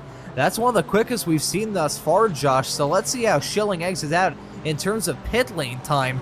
43.9. That is just Excellent about the pit quickest stop. we've had in this race. As I have a few outliers here and there. So Schilling, that's going to be a pretty good storyline to follow, especially with the drivers running inside the top 5 who've still yet to come into the pits. I think they're going to be in for some very short stops. Yeah, for sure. So, I mean, obviously he's going to be taking just a tad less fuel than people that are out there, you know, who did a couple laps before him, or pit before him, sorry. But it really shouldn't have made up that much. So he executed a really, really good pit stop there, driving really good today, just like last week there. He's really been punching above his weight these days, and it's great to see Jacob out there getting some positions. And I believe we're hearing some... the investigative journalism continues with Corey Heffron saying in the YouTube chat that he just overdrove it. Corey, I believe, was he the car that had the off-track excursion heading into the hairpin, where it just looked like he was going in there, barreling very, very quickly and carrying a lot more speed than his competitors? Yeah, that's thought that correct. we had a brake failure on our hands with Heffron, who's now running in 20th, out of the session and out of the race. So it looked like he just overdrove it. The thing is, with these races, staying in that right frame of mind is so important. The laps can start to feel a little bit monotonous in a way. These drivers have been out there on the racetrack driving as hard as they possibly can. Now for 55, coming up to 56 minutes here. So I feel like mental fatigue may actually play a role in this race as well. Yeah, absolutely. That's a really good point, Ron. You know, you have, you know, when you start a race, you sort of have a story you've built for yourself about what race you're about to have here. We're going too wide into T1 here quickly. I'll just pause that thought. Yep, and it looks like that's going to clean up pretty nicely there. So just got by Joshua Justice, or at least holding that position off for now. Joshua Justice actually putting some pretty good pressure on Casey Knight here, who's made his way back, or made her way, sorry, back into the field a bit. But yeah, the mental games you play out there for sure.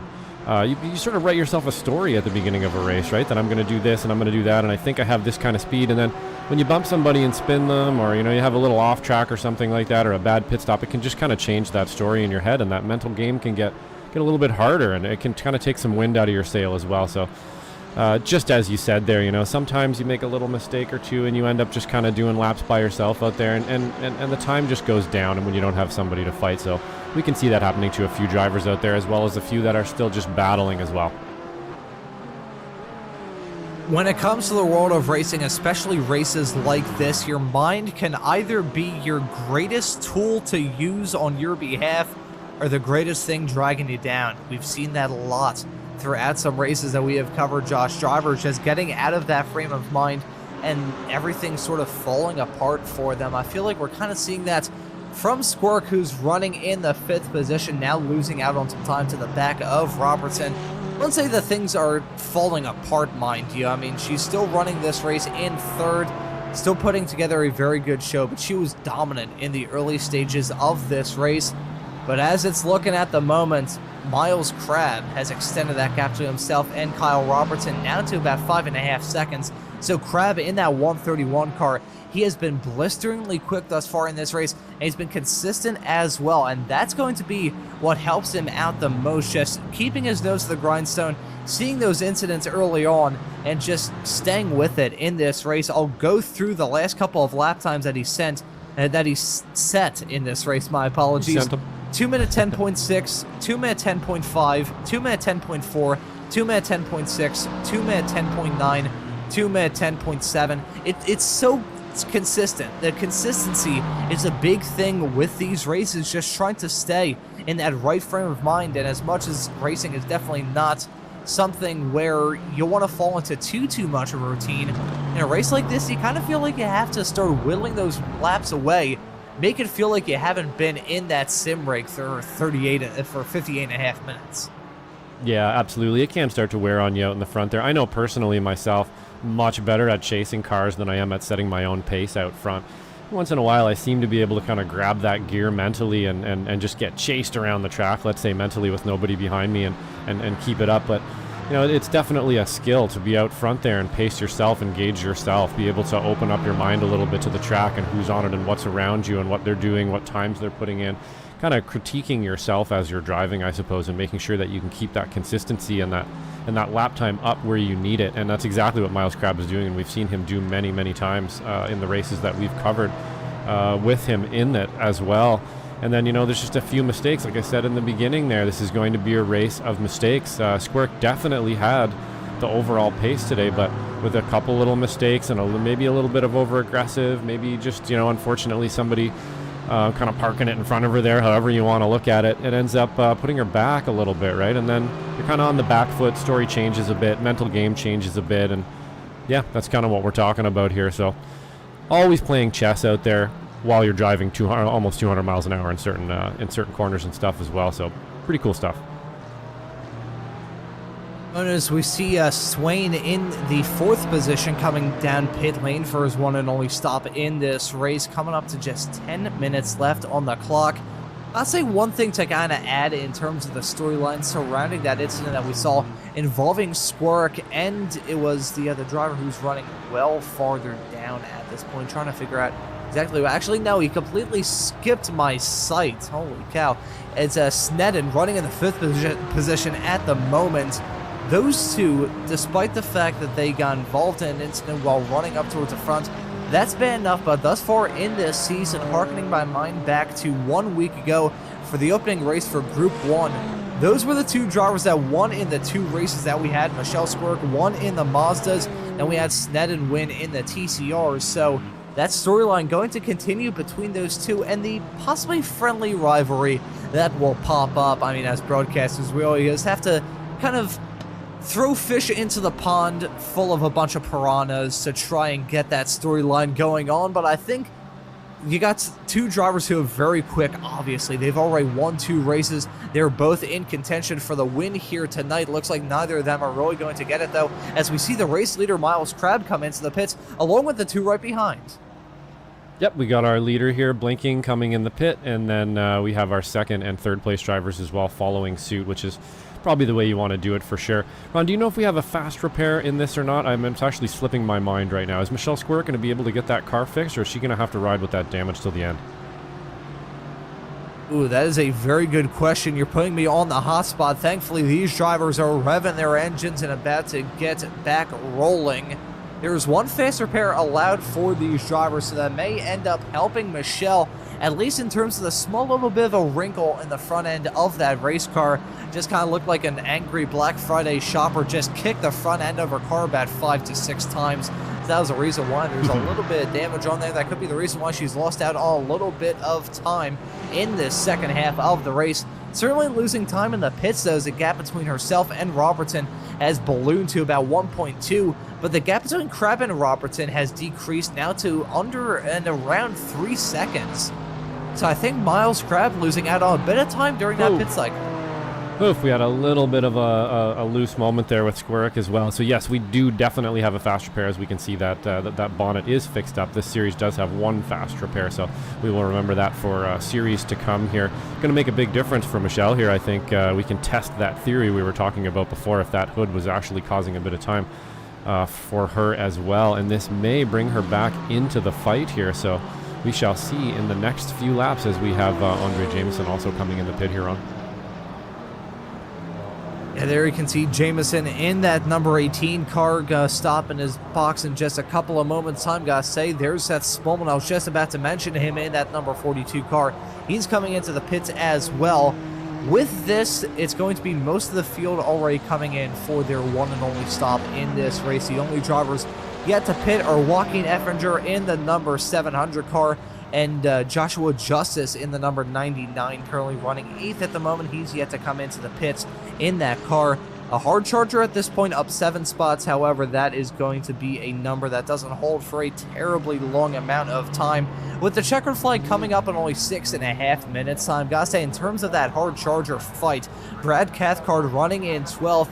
An early morning race for him. Well, I guess a mid-morning race. Whatever you want to judge it as, he is choosing to spend his morning quite well. Up 10 spots from where he started in this race. So Brad Cathcart, the Aussie, in that 905 McLaren, he's putting on a pretty good show right now. Yeah, absolutely. You know, we talked about him a little bit in the run-up again, and this is another one of those series staples here of the Ray Esports leagues and stuff. And when you've been doing this for a while and racing, you know, with the same guys, or the same guys and girls for a little while there, you kind of just get a fog of war. And Brad's definitely got the fog of war these days. He can stay out of trouble. He knows how to do it.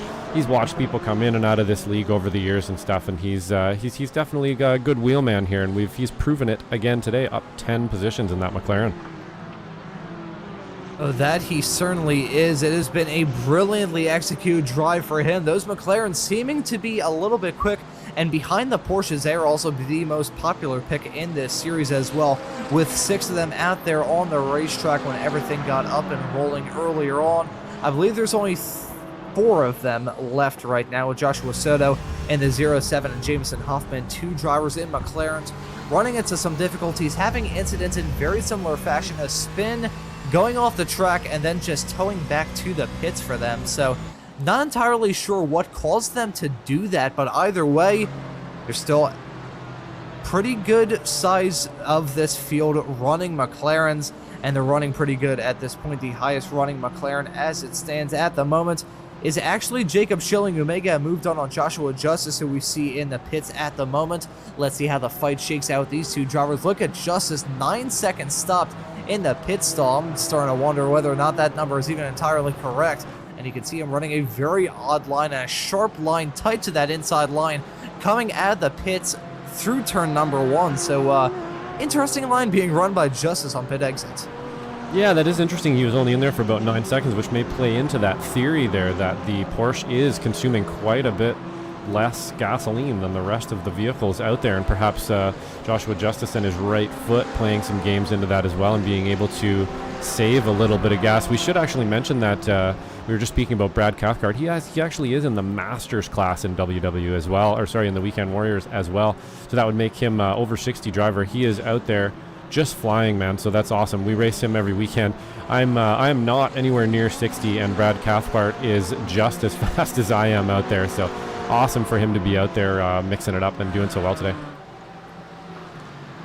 Yeah, he is always a fantastic driver to keep our eyes out for on the Weekend Warriors broadcast. Regardless of what series it is he is running, I'm pretty sure he's even involved in some Masters Championship fights throughout this season. Gotta say, mega sideways was Dylan Vose in the number 19 Porsche heading through the final corner. Saw a big snap of oversteer for him as he was going side by side with Sneddon not terribly long ago. Looking at the lapped car, the number 11 there pulling over to the side of the road, and a little bit of contact maybe involving Dylan Vose trying to get that move done on that lap traffic. Jake Sneddon meanwhile running in the 4th position, really far away from the back of Michelle Squirk, so not going to see deja vu between those 2 drivers really with 3 minutes left on the clock. I'm curious as to whether or not we're going to see any battling going on. What's happened to Squirk? She was running very good. I mean, it was only about 1.2 seconds between herself and Robertson when she made that run to come down pit lane not terribly long ago, but there's an incident here. You can see her heading through the corner. Car is looking a little bit bouncy from my end, and there you can see it, a spin coming out of the final corner. Looks like she was able to keep it on the racetrack and keep it out of the barriers. However, that time loss going to take her out of that fight for P2. Doubt very highly it's going to be a fight for the win, considering it's about 3.5 seconds between Robertson and Crab.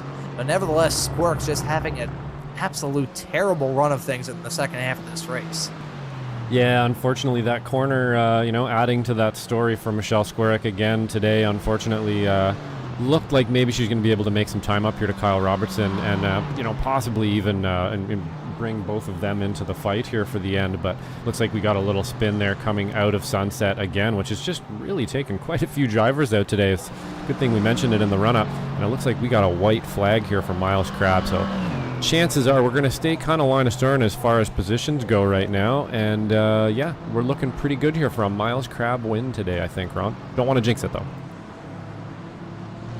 Yeah, fingers crossed that he does not get struck by that patented falling anvil coming from either of our houses. That would not be ideal in the slightest. I try and shave off those serial numbers on those falling anvils whenever I get them, just so it can't be traced back to me, because believe me, I've had some very upset drivers come to me and be like, hey dude, I really appreciate the commentary, but could you please stop jinxing me? So we'll just leave it at that in terms of Miles Crab. 3.5 seconds still between himself and Kyle Robertson running in the P2 spot.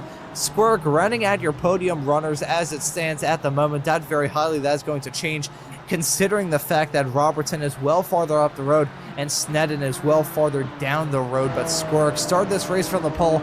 Gotta think that when everything is said and done from this race, she's probably going to be thinking, what could this race have been?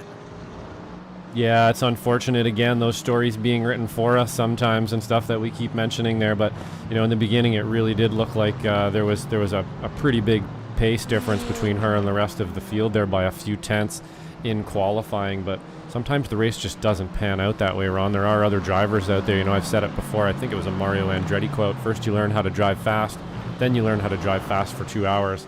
Then you learn how to drive fast for 2 hours in traffic. And those are all very, very different skill sets. And, yeah, it's not always as easy when there's other people out there who have a different mind than you coming through Sunset every once in a while, and unfortunately caught her out. So we'll have to see how it comes back next week. We know she's a strong driver. We know these top 5 guys are very strong, and I have a feeling we're going to be back and forth all season like this. Yeah, I'm certainly getting the feeling that this GT4 class is going to be immensely competitive and exciting to follow all throughout this season. No, it's not a very long season either, despite the fact that this current 2024-25 season is going to be a long one. Fantastic to start it off on the right foot as we have in terms of the action, as Miles Crab has done in this race. He takes the checkered flag victorious in the opening race of group number 2 here for this season. Kyle Robertson finishes a little bit farther back in second. Michelle Squirt going to round out your podium in third. You have to wait a little while until we get to Jake Snedden in the 4th position. He had a really good shot to win this. However, with that collision between himself and Michelle Squirk, it's just not going to be the night that Snedden had in mind. Still had a good start to the season for Group 1 with the TCRs winning the opening race of that season at the rain-soaked Road Atlanta, but still, he shows a lot of pace in this series. I have a feeling that he is going to grab another victory in the not-too-distant future. When that may be, we'll just have to wait and see. You can see the rest of the cars finishing this race after 70 minutes of racing action, but Miles Crab kicking the season off in the right way, going to take the victory. However, I think we have a fight on our hands brewing between Swen and Will Pierre. They're going to be side-by-side heading down into Sunset Bend for the final time in this race. Looks like Swen had a terrible run through the corner, but he's going to have a brilliant exit. It's going to be side-by-side between these two, coming right to the line. A photo finish after 70 minutes of racing action, and Will Pierre in that number 17 Porsche ends up winning it. Look at that fight, though, with Justice and Schilling with a spinner from Bromer. Who won that fight? It was actually Justice winning it over Schilling, so those two cars running out your top 10. Justice being the one running at your top 10. They're looking at that moment with Bromer trying to keep it going in the right direction. Andre Jameson going to get by the number 21 Porsche of Bromer as a result of that spin. Brad Cathcart nearly made up some spots towards the end of this race. Actually lost out on some as he still gets the Hard Charger Award, making up 8 spots from start to finish, finishing this race at 14th. But getting back to the man who grabbed the checkered flag, Miles Crab, it wasn't the most flashy performance, but he's the one that takes the checkered flag. He kept his nose to the grindstone, stayed out of everyone's business, and when everything is said and done, he's kicking off the season in style with a little bit of champagne to celebrate. Yep, absolutely, Ron. Couldn't have said it better myself. He stayed out there. He kept his nose clean. Bunch of people driving around in front of him there. He saw a couple accidents happen, and he sort of just drove through them. He really took a very good mentally put together race there and held the car together, very consistent, and brought it to the front. And that's kind of what we were saying on the run up here, right? You're sort of fighting the track, and it's really all about consistency and a game of errors around here. And Crab basically made no errors the whole race, and yeah, he gets the win because of it. Yeah, gotta say, overall, practically flawless from his perspective. Didn't put a foot wrong, and when everything is said and done, he's going to use those 2 feet of his to drive that car into victory lane. As you can see, a nice smoky burnout from Kyle Robertson, finishing this race in second. We'll take a quick look at the results before we move off into some interviews. Not sure how much time we have to do some interviews. I believe we are already running pretty long here into the night, but Miles Crab takes the checkered flag victorious from this opening race for Group 2 here from the Ray Esports Club Racing League. He wins it over Kyle Robertson in second, Michelle Squirk, going to round out your podium. I'm sure Squirk is going to be leaving this race with a little bit of a bad taste in her mouth. That incident with herself and Snedden finishes right behind in fourth really ruined both of their races. Ever since then, those two cars were not driving the same, but finishing right behind them is going to be Dylan Vose in the number 19 car. He finishes this race in fifth. Ian Anderson and Casey Knight put on some pretty good drives. Saw those two cars involved in some small little bit of drama. Casey Knight having that spin in turn 7 towards the very beginning of this race. She ends up finishing the race in 7th, very fittingly in doing so. Finishing right behind is Will Pierre in the number 17, Porsche Bowie Swen going to finish in 9th. Joshua Justice going to round out your top 10. Then we have the McLaren of Jacob Schilling, Andre Jameson in the Mercedes, Nolan Bromer finishing right behind in lucky number P13 after having an unlucky spin towards the end of this race, catching down the back of the camera shot as we're seeing a side-by-side fight to the line. So stealing the show is Bromer with that spin. Stealing the show in terms of passing, though, has to be Brad Cathcart finishing right behind the 14th position. He made up 8 spots from start to finish, so well done, Brad, in the 905 car. Some mid-afternoon, mid-morning racing, whatever you want to call it for Brad Cathcart. I don't think there's any other way to spend an evening, though, actually spend a morning as far as I'm concerned. Spend an evening for us here at SMB, spending a morning for him in Australia out there on the racetrack. Seth Bowman going to finish right behind him. Andrew Wozencroft got involved in that incident a little bit earlier on. He finishes multiple laps down in 16th. Most of the final drivers that we have classified ran into some major difficulties throughout this race. Tyler Heron finishes right behind in 17th. He got involved in an incident a little bit earlier on. Joaquin Effinger finishes this race in P18. Wayne Buttermore, Corey Heffron, Joshua Soto, Murphy Nichols, and Jameson Huffman all running into some major difficulties throughout this race, ending up multiple laps down. But that just about does it from the results. And Josh, I think we have some drivers waiting in the interview waiting area. Would you like to have a chat with our race winner of Miles Crab? Yeah, let's have a little talk with Miles here and see how he's doing.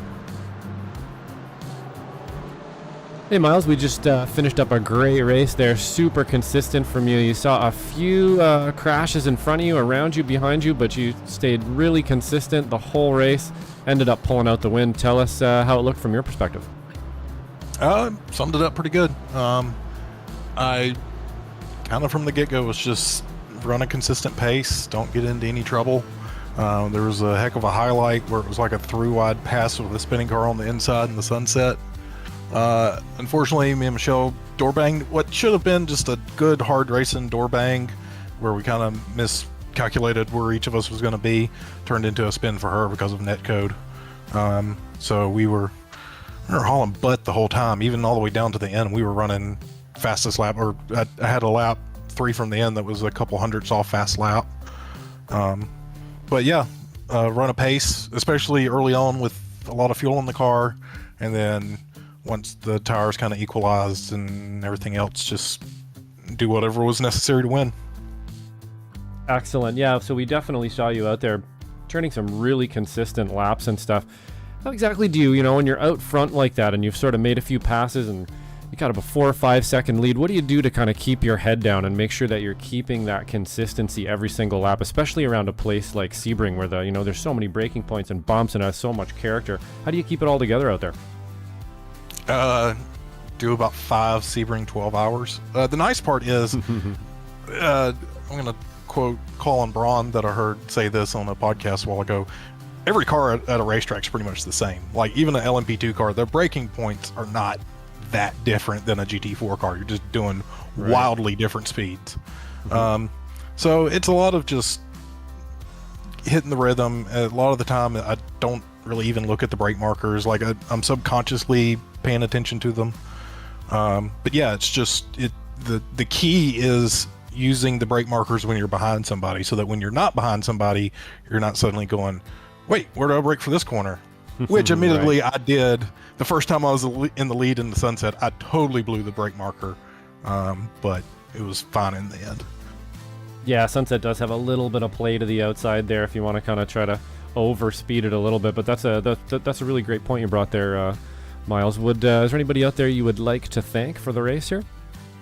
I'd like to say hello to Jessica and Mom, and I guess Ren and Steven. I'm supposed to have a couple of people join me.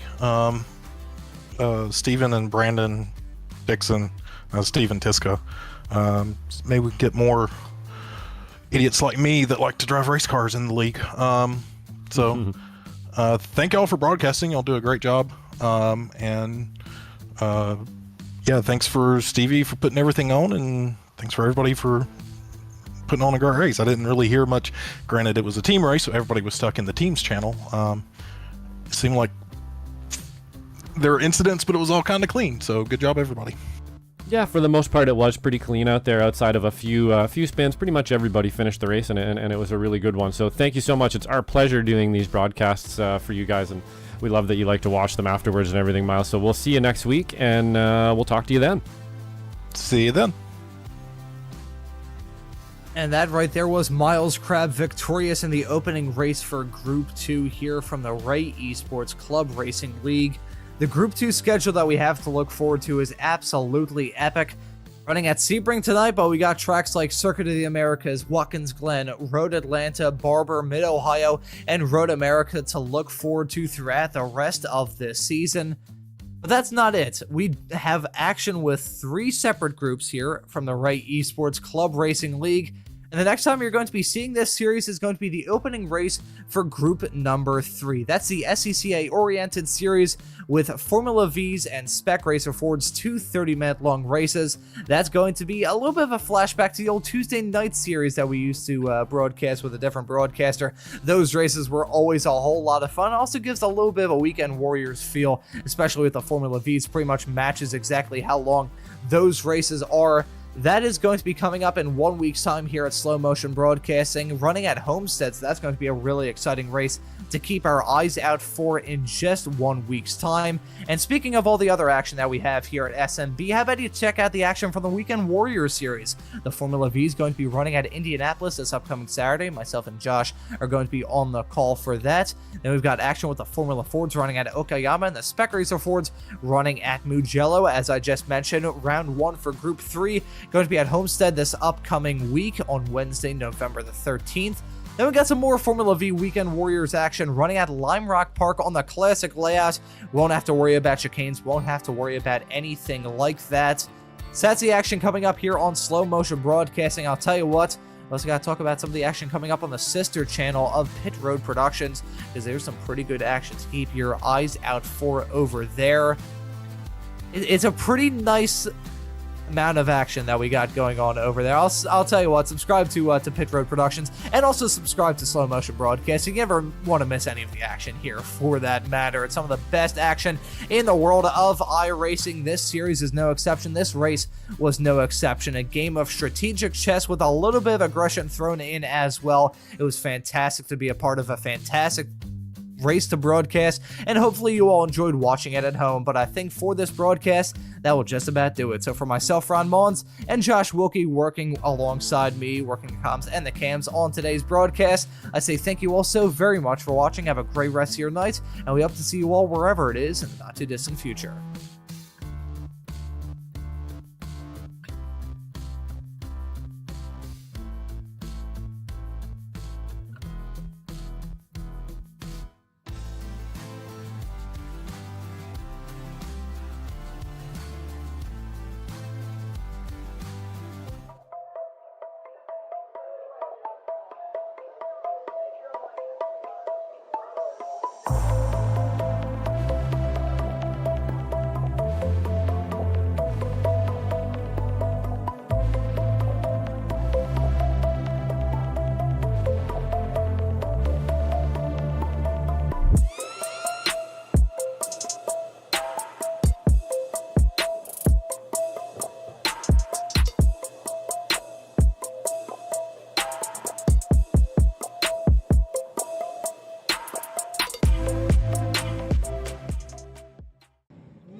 We welcome you all to Slow Motion for this presentation of the Formula V Weekend Warrior Series, and we're about to grab the start in just a few moments' time. It's going to be Megan Overstreet leading them to green with Ladar right alongside. We're waiting for that green flag to come at, and the drivers are now on their way. Some of these drivers may be a little bit more aggressive towards the end of this race, as side by side with Love and DeGassis heading into 5.